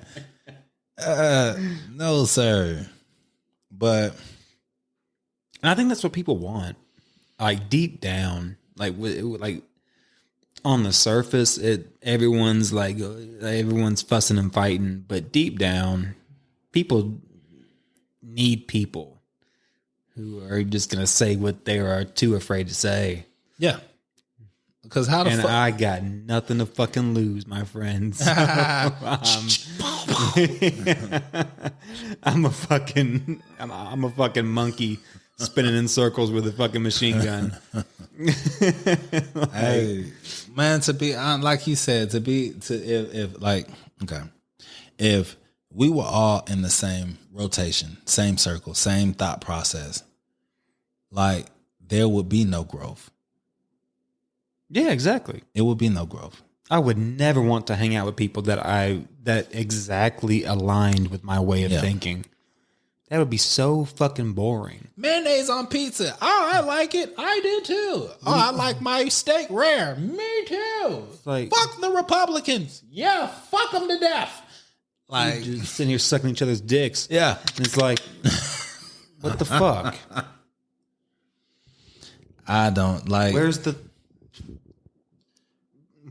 the fucking thought? Like, where's the provocative thoughts? It is none. It's dead. How are you making me think?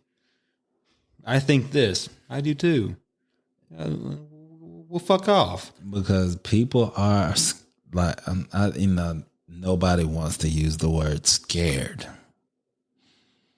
Nobody wants to use the word scared because that makes them sound like pussies, makes them sound like weak, make them sound, I don't know, whatever goes through their mind, because I don't have that thought process, so I don't really fucking know. But they feel like the minute they get outed for being different, then they're going to be like ostracized.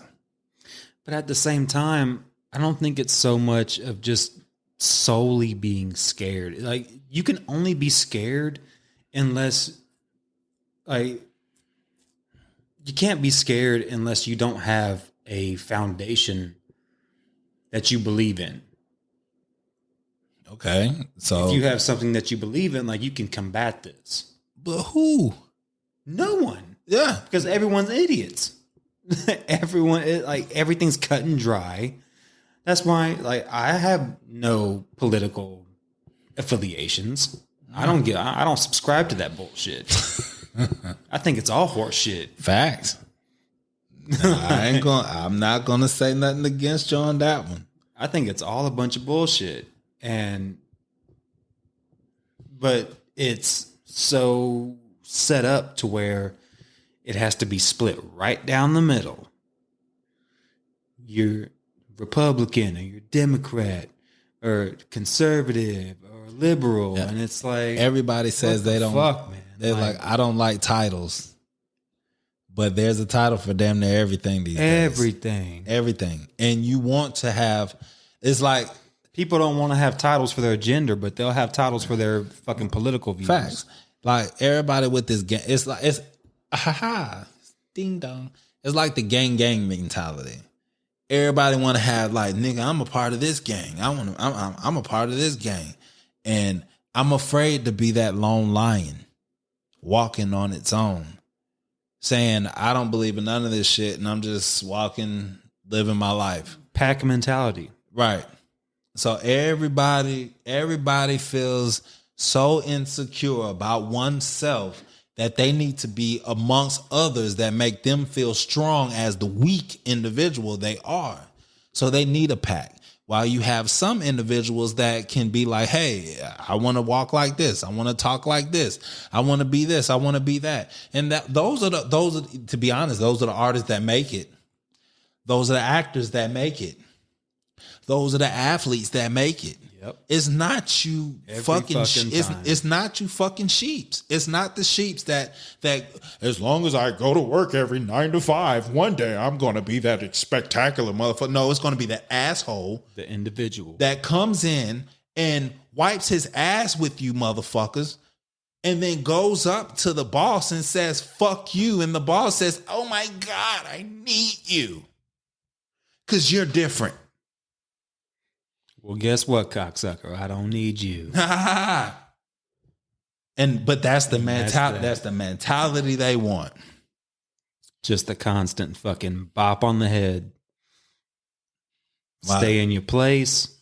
Don't speak out. It's constantly preached. Yeah, and it's so detrimental. So detrimental to one's mental health. You know the point where you start to believe it. That should be one of my fucking special sound effects. Bites. Yeah, because that's what I feel like so bad. Like the world is full of sheep, just simple-minded people that want to follow something. Instead of having your own individual thought process, which even though, hey, I have a podcast, I want you to listen to me. It's not for I want you to sit here and say, hey, I want you to follow me and do everything that I say. I want you to take the things that I say, think about these things, put them in your brain and try to process them the way that you want to.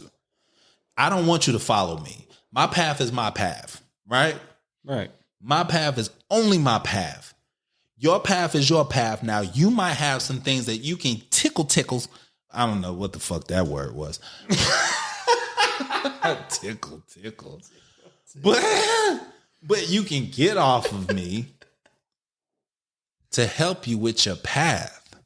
But it's not to say, hey, I want you to start walking in my path because, bro, my path is my path. If you walk my path, you're lost. Ooh, hit him with some deep shit, Mike. I just did. That's some real shit, what I just said, though. If you're walking my path, trying to process it. If you're walking my path and not your path, if your path is this way and my path is this way. Everyone has their own individual path. And if you're walking my path, obviously, motherfucker, you're lost.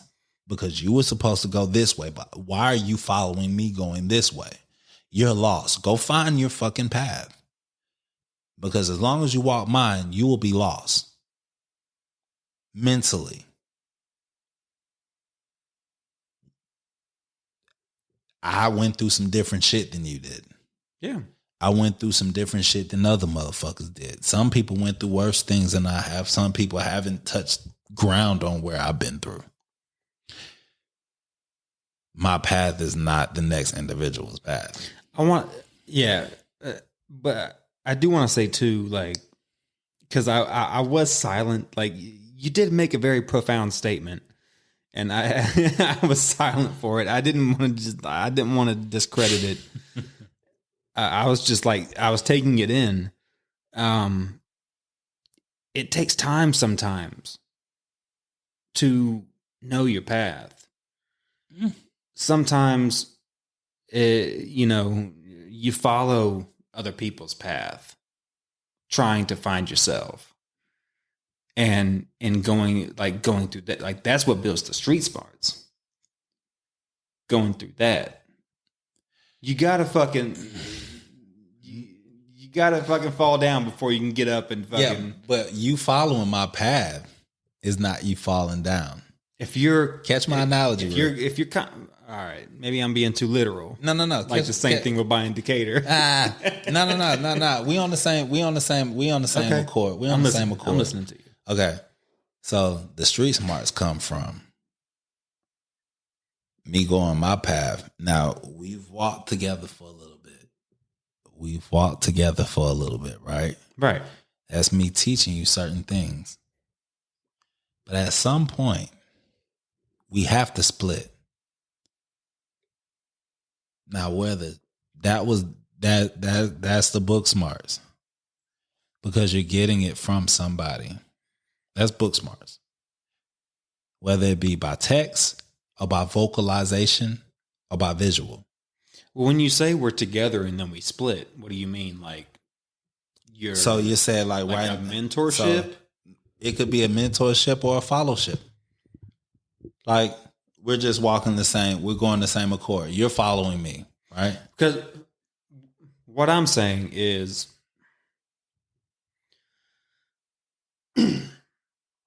like, for instance, right? We worked together for a long time. You as my crew leader. We were both technically crew leaders, but we all knew it was your ship, and Yeah, I get what you're saying. So, once you rose above, once you became production manager, I followed your blueprint, but at the same time had to try to figure out how to make it my own.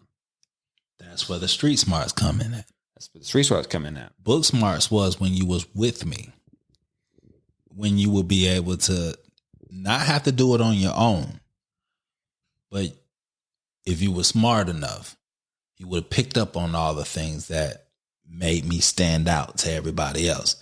It's not the everyday shit, right?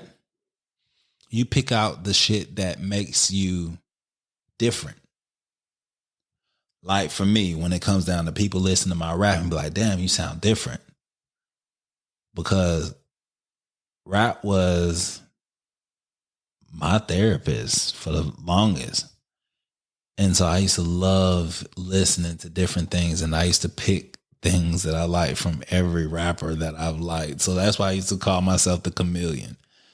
I used to be like, I would take fast rapping from Bone Thugs and Harmony. I would take like my lyrics type shit from Nas. I would take my realness from Andre. So then you hear me when I rap and be like, this motherfucker sounds different. Like, it ain't nothing but all the rappers put together that I grew up on, because I followed their path and then walked my own. So with your shit, while we were working together, you was getting all the book smart shit because you was able to ask certain things and see certain things and learn from it. It's straight up you learning from me. But once you got that out there on your own, is once it switched from book smart to street smarts, because you had to get that shit out the gridgy on your own. I wasn't out there to try to bail you out. But it's crazy because your street smarts became my book smarts. Right. And that's how it is. That's how it is from the beginning of times. Think about it from caveman days, right? I learned how to I learned how to set fire. I learned how to set fire. I'm blowing my own mind right now. I learned how to set fire, and now I'm showing another motherfucker how to set fire.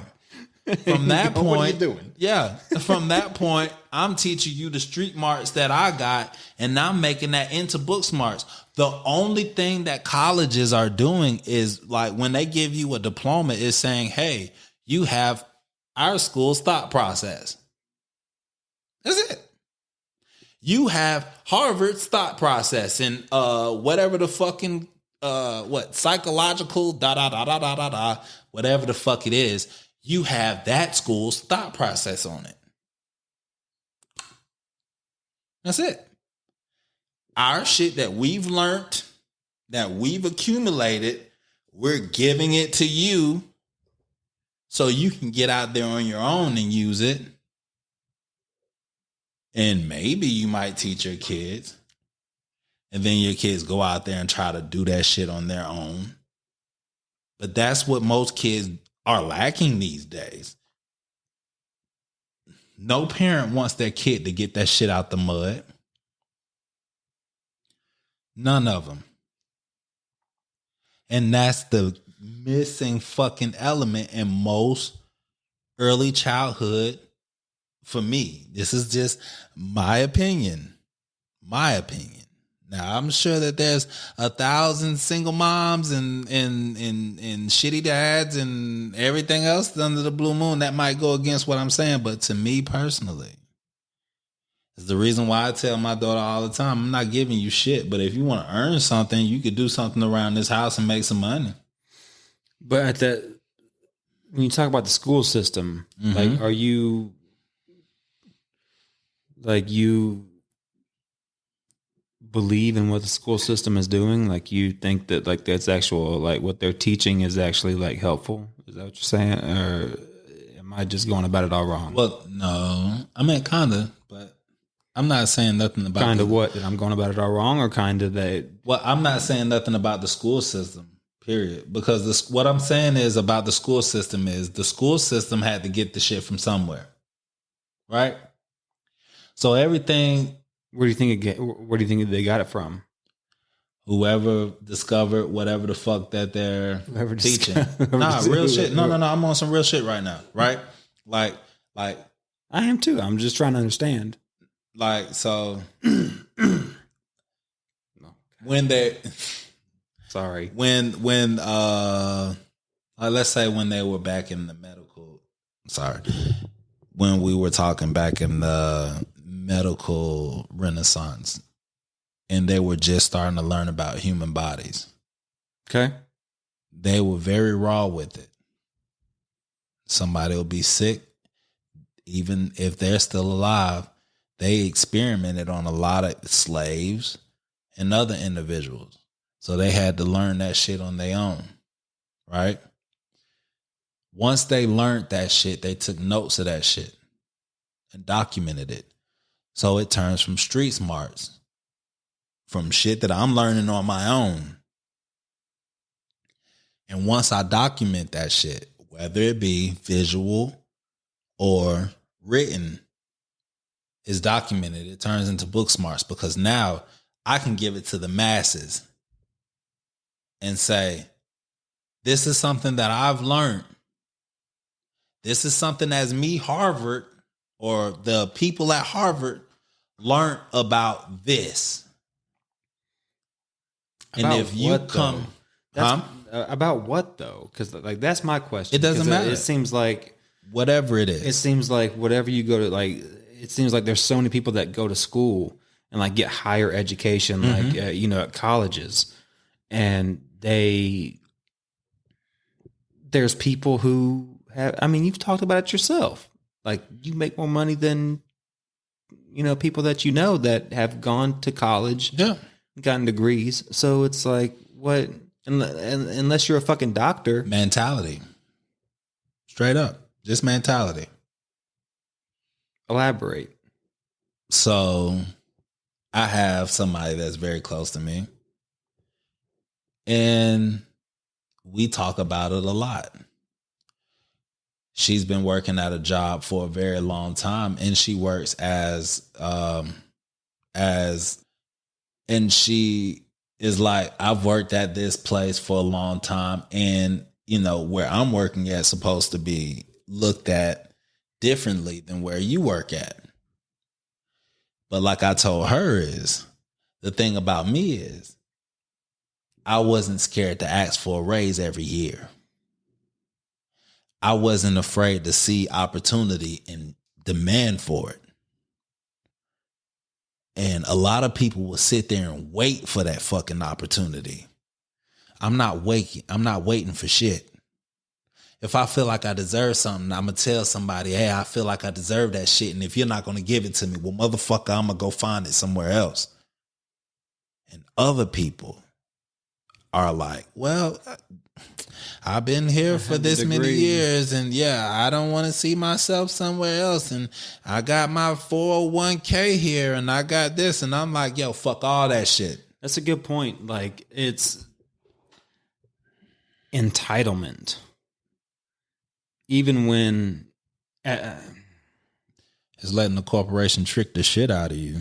It's that too, and the schools. It looks good. You might be like, look at this. You working at this pretty ass you working in this pretty ass building where they got couches and shit on the inside and everything like that. But your ass making $40,000 a year.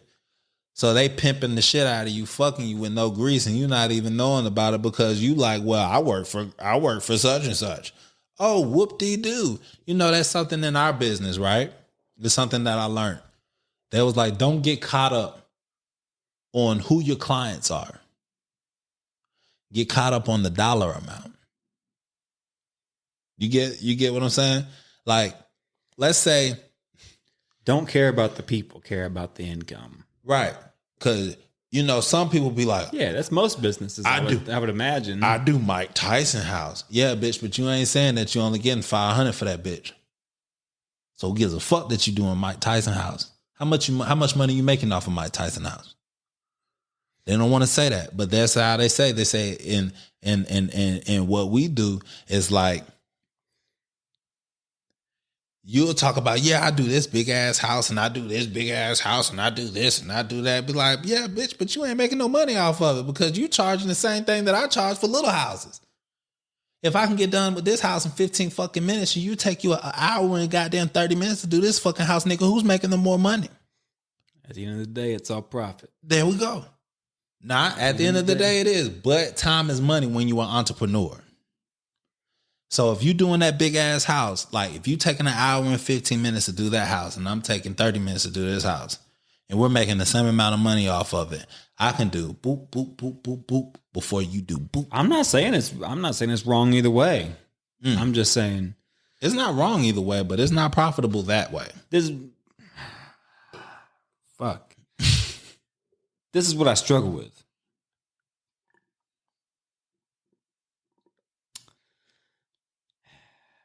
The more I learn what it means to be a successful businessman, the more I learn how much of the innocence gets taken away from me. Because at the end of the day, like, I would like to die with some friends around. You know what I mean? Like, was that me or was that you? It was me. I think I dropped my lighter. You got to be a fucking savage to be successful. Sad to say. And it's like, what do I value more?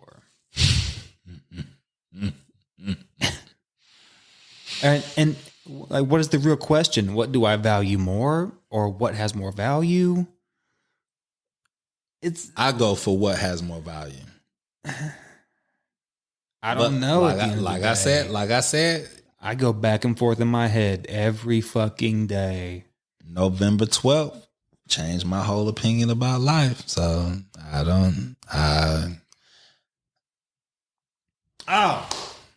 glad you brought that up. The accident. Mm-hmm. So, probably, maybe like 2 or 3 weeks after I got transferred over to that new deal that I'm doing now. It was Monday, and that meant we were like in Austell, like 2 exits past Six Flags. Worked there, blah, blah, blah. We come back and we leave. We had just passed Six Flags. Truck broke down. The gas gauge was at like a quarter tank. I'm calling, but eventually the mechanic called and was like, "Oh yeah, the gas gauge is broke on that truck. We'll send some gas."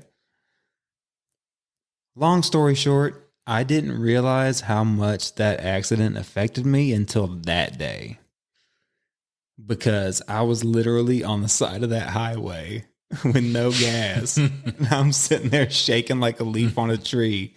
Like, someone's going to hit us. Someone's going to hit us. Like, it's just a matter of time. Someone's going to hit us. It was the scariest fucking thing. Eventually, Kanye pulls up. Maybe I shouldn't have used names, but what are you going to do? And they got like a little device that like pumps gas into the fucking tank. And I'm standing behind the truck, like looking at traffic coming the other way, like someone's going to hit us. It was the scariest thing. But I just wanted to bring that up because I didn't realize how much, I'm not trying to sound like, some other people who think that they were in a life or death situation on that day, but, and not you. No. Shit. Look, that's undeniable. Yeah. I know. Right. But the funny thing is, for me, it's total opposite. My daughter told me that, like, when we was at Kroger and a car almost hit me, she was like, "Dad, you don't have a complex about that?" Like my daughter, she be asking me all type of shit. So I was like, no. I was like, for strange, odd reason, I don't. And I was like, but I've been, me and her having a conversation about death. And she always asks me like, well, would you be scared to die? And I'm like, no, I don't.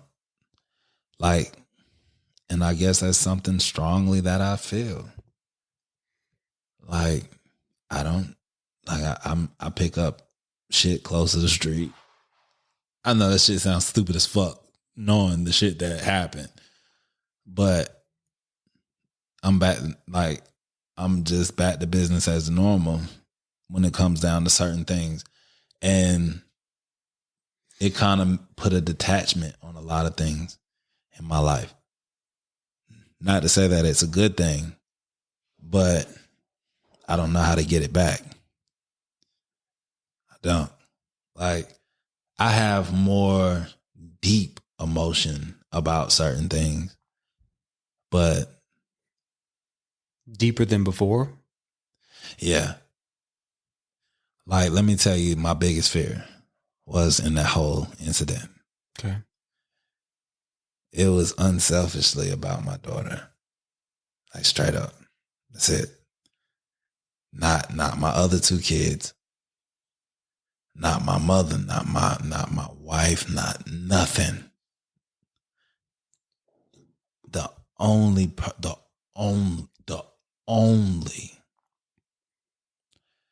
person I thought of the most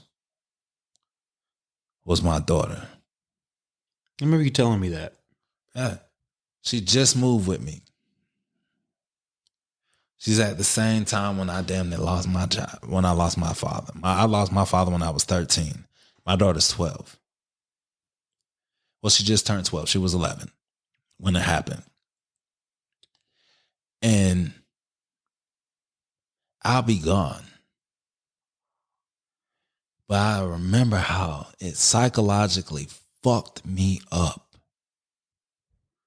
to lose my father in an abrupt way that I did. It fucked me up. I was hella unbalanced. Yeah. I tried to strangle a kid. I was in 6th grade. Let me not say I strangled a kid. I was in 6th grade. And I had so much fucking frustration that somebody took a fucking card, like a goddamn comic book card. Like, you know, one of them fucking Scorpion from Mortal Kombat action figure card type shit. Like, somebody stole that shit, bro. And like, my anger, my energy, I just wanted to give it to somebody. And I got expelled that fucking year. That I remember like it was yesterday, and that shit, like I'm 39 years old, and I like still to this day it works me because I remember it. And I didn't want that for my daughter. My daughter is so fucking pure at heart. I didn't want that shit for her. And if she would have had got that shit because of that, that would have fucked me up. Nothing else. If I die today, it would not bother me.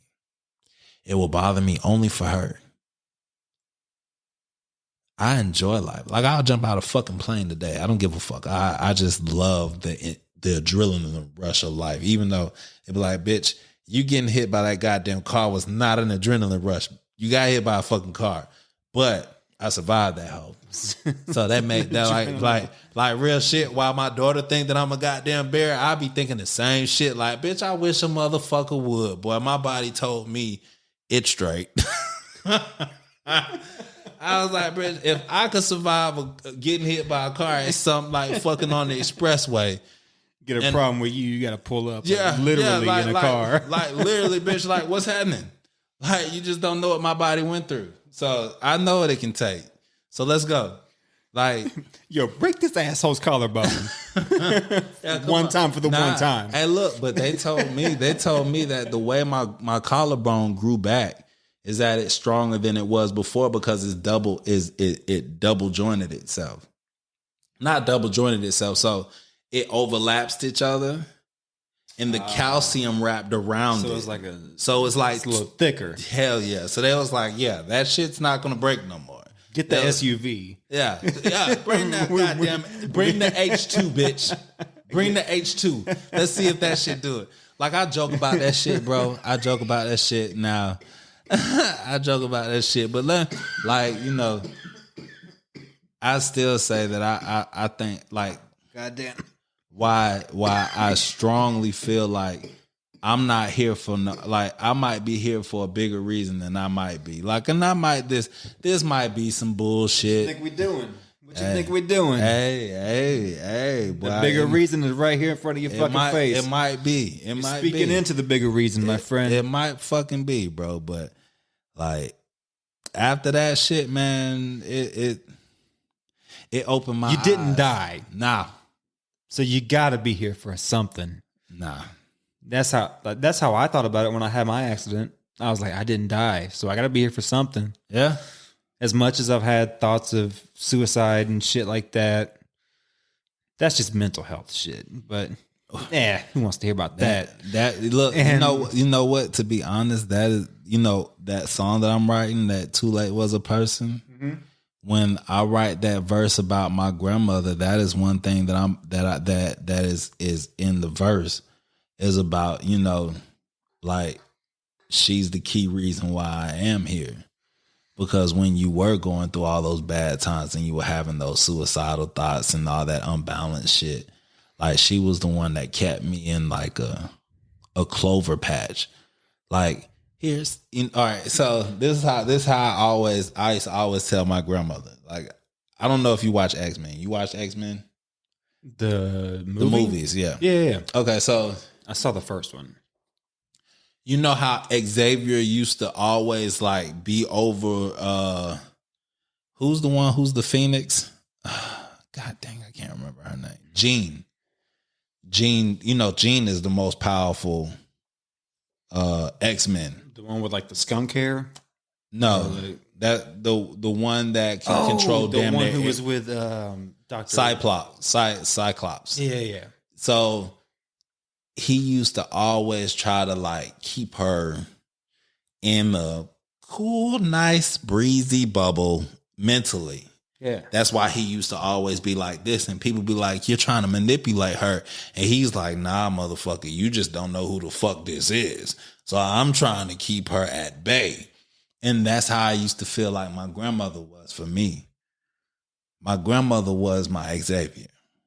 Like, through the worstest. So she would be telling people, like, you don't know who this motherfucker is. Yeah, she would tell me that. And like straight, I told you one time, like, when people be like, bro, like, when you get like, if I get like super upset, I will have to bust a couple of tears out. Like, boy, if I don't, because my grandmother used to always tell me, she'll be like, you're like a boiling pot. And if you just keep on letting all this shit build up into you and you don't go out and just go somewhere and scream or go somewhere and just relieve that fucking anger, she said, you're a fucking monster that's ready to damn have havoc on the world. And you need to learn how to control that. And I didn't understand it at first. I thought that she was just always talking about like I had an attitude problem. But she was basically trying to show me like, hey, you need to, even though that you're a monster on the inside, which is not a bad thing, but you just need to learn how to control that monster. And to be honest, while people be like, oh, he sounds all proper and da da da da, like, you don't know me very well. But that sounds very like, I can see how like it could be very easy for you to say like a monster on the inside. I don't think it's so much a monster on the inside as much as just either undealt with things or, you know, like things that people just don't acknowledge. So it's very dismissive. My grandmother is the only person probably in this whole world. Well, not this whole world because she's not here no more. But she was the only person in this whole world that knew me in and out. There wasn't a piece of me that she didn't know. So she knows of good Mike, bad Mike, evil Mike. And so back in those days, she used to try to tell, what do you call it? Not when you're young, like, I guess, immature. Like, I've never, like, I don't know why. I don't, like, I fear ghosts more than I fear humans. But yeah, I do too. So can't see them coming to me. My whole life, I've grew and had to deal with certain things especially like my mom moved every 5 seconds. So every new place that we went to, I had to be that new kid that got picked on, that got this, that got that, that got this, that got that. And I never wanted nobody to help me through it. So even from all the way back there. Really? No. This was after your grandma passed? No, this is just period. This is my whole upbringing. You never talked to anyone about it? Uh-uh. You got picked on like consistently? Uh-huh. Every school I went to. When did you? And when I went to a white school, I wasn't white enough. And if I went to a black school, I wasn't black enough. I was just always in the middle. I was too proper for the hood, and then I was too fucking black for the suburbs. So I was like every angle every time my mom would go, we're here one year, we're here another year, we're here this year, we're here that year. So literally, I was always a new kid. Did you ever try to, because I would imagine, maybe I'm wrong, but I would imagine that in the white schools, it was a lot different than the black schools. Hell yeah, it was. Did you ever try to act a certain way? No. And I can't. You were just always. I can't. I've been talking like this my whole fucking life. I asked that because there was a point I think it was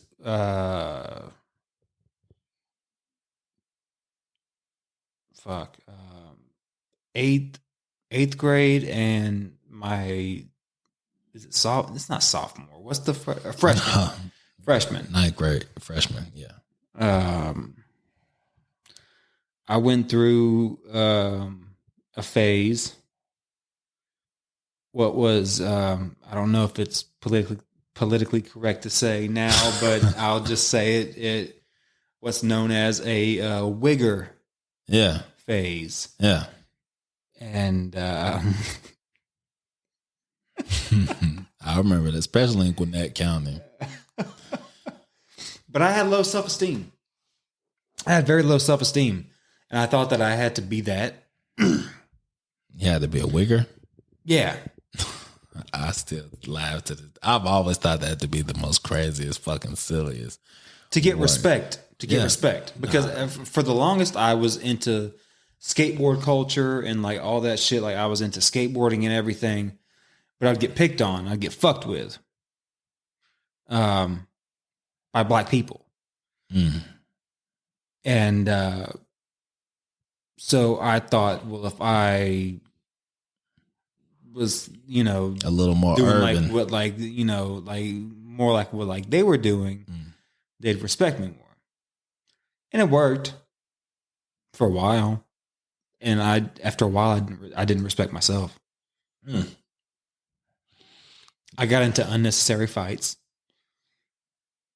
Someone called me a cracker. And I hit him in the face. And I got daps for that. And, facts, you stood up for yourself. No, I didn't. Not really. I wasn't offended. Oh. That was an out for me. That was like that's a good enough reason for me to get some points. Ah, got you. To show people like about my shit a little bit. Fucking fight. Yeah. And I'm down for it.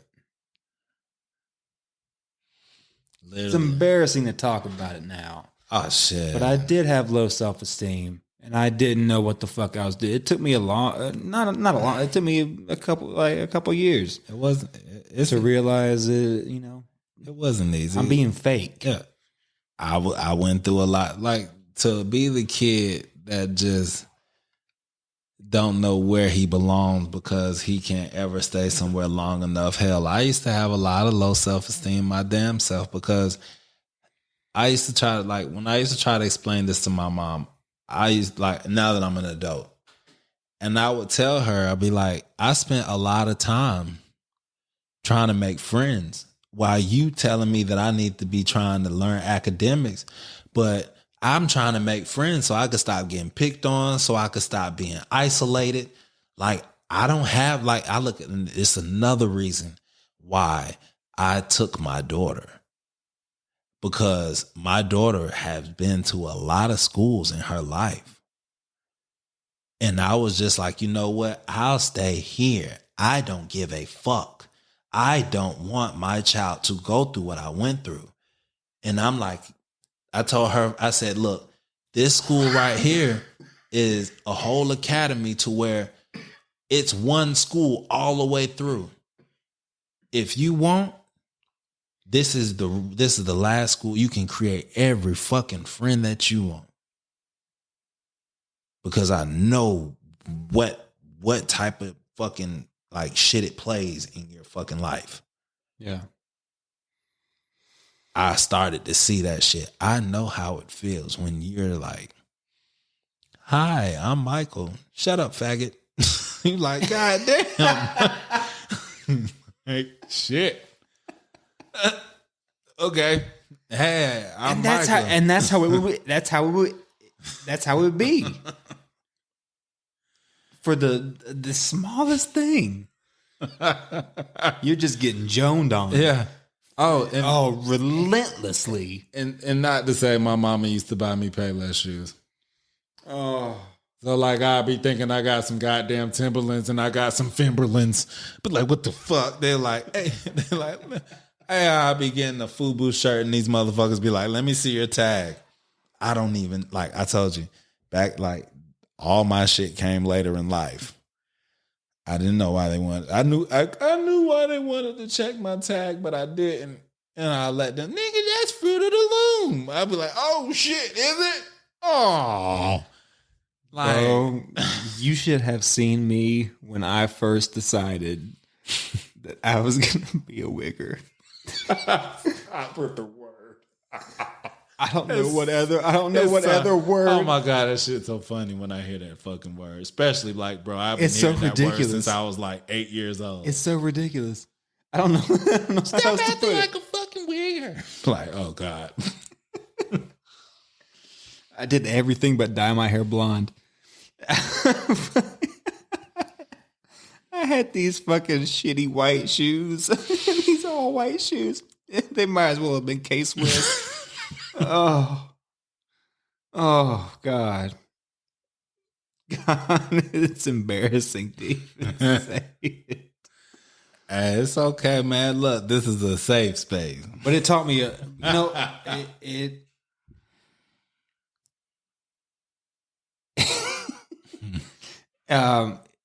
learned a lot. And,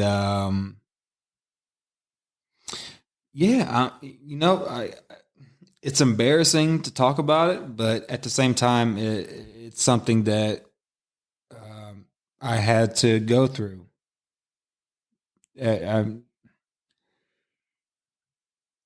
Apparently I went through it. So, I mean, I learned a lot, and it opened my eyes to a lot of different shit, a lot of different perspectives. What's amazing is that everyone, at the end of the day, like race, creed, culture, religion, it don't matter. Everyone has a different perspective on everything. Mm-hmm. Every single fucking person has a different perspective on every single fucking thing. And my favorite times in my life have been, I'm sorry, I keep clearing my throat on the goddamn microphone, but my favorite times have just been like talking to people. Faded. Always. Kind of like now. Always. But like, just like talking real, where it's like there's no judgment, and you can just say how you feel and say what's happened and say what's going to happen, what's happening now. Those have always been my favorite interactions. Man, I don't know where I was going with that, but do that more, people. For all the people that are listening, do that more. Put your fucking phone down. Talk to a motherfucker. Well, your fantasy. Oh man. Should I bring this up right now? Yes.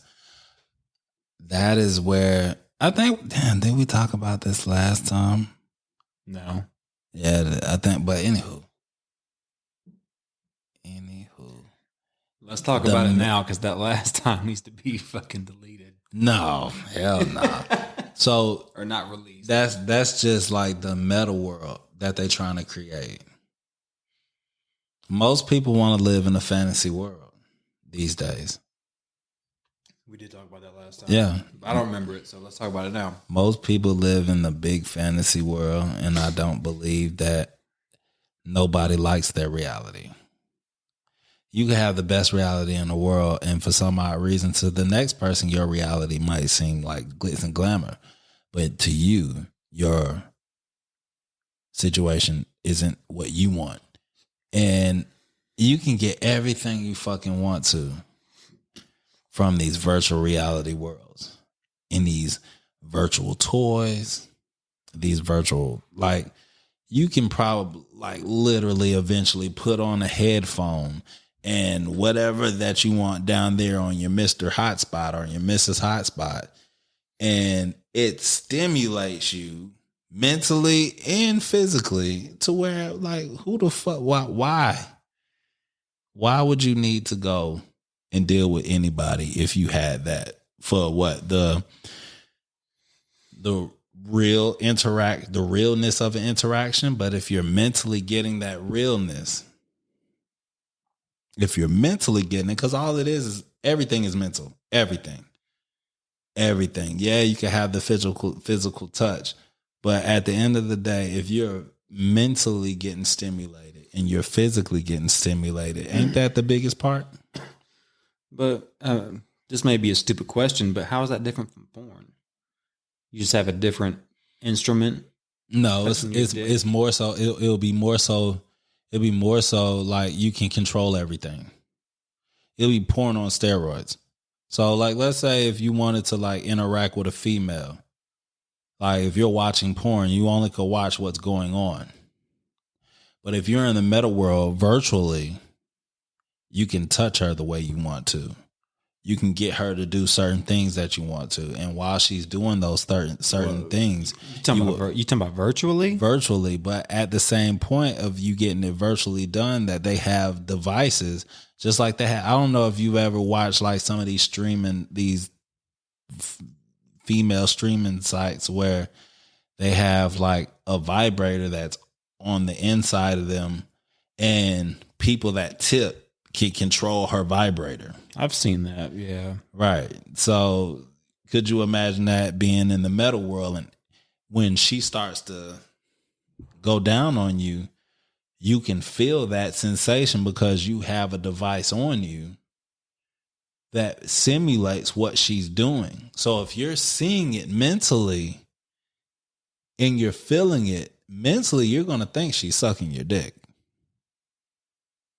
So if you can take that and make that your reality, not nobody else's reality, it's my truth. Whatever your reality is, you don't give a fuck if it's virtual or real. Like, of course you would want the real thing, but if you can't, you would take the next best thing. Just like most women, when they have a small dick man and they get the Mendinka dildo.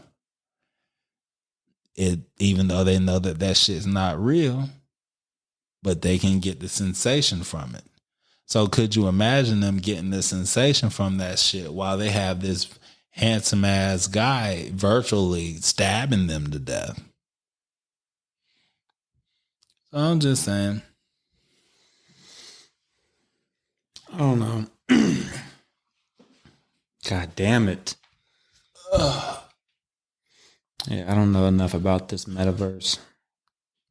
It's basically a virtual world that they're trying to be able to create to where you can do damn near everything off of it. Well, I'll tell you right now, I want nothing to do with it. It's the Matrix. I want nothing to do with it. I hope it's better than the last Matrix movie. Last Matrix movie sucked dick. It is the Matrix. I want nothing to do with what.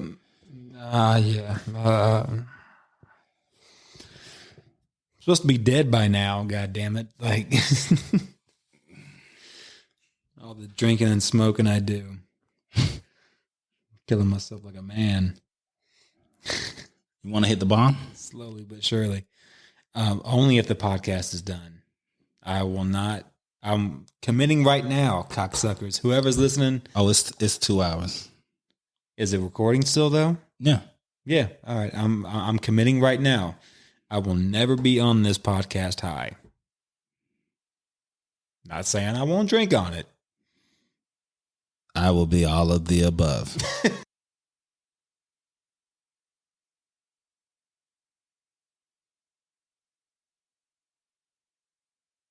Thank you for tuning in to the Unbreakable Black Man Podcast. Remember to listen out for up and coming shows, and you can also follow me on all social platforms at Unbreakable BMP. If you would like to reach out with topic ideas, or even if you would like to be a guest on the show, you can always reach me by email at theunbreakableBlackmanPodcast@gmail.com. As we close out, always remember your tongue is strong, but your mind is even stronger. So stop just talking about it and make shit happen. If you're tryna find love, know it's hard to keep. Even when it get tough and you wanna leave. Take a look into your eyes where I find reason. Writing love letters with my broken English. Conversate with a said, I'm wishing you well. Set the time and place and I'll meet you there.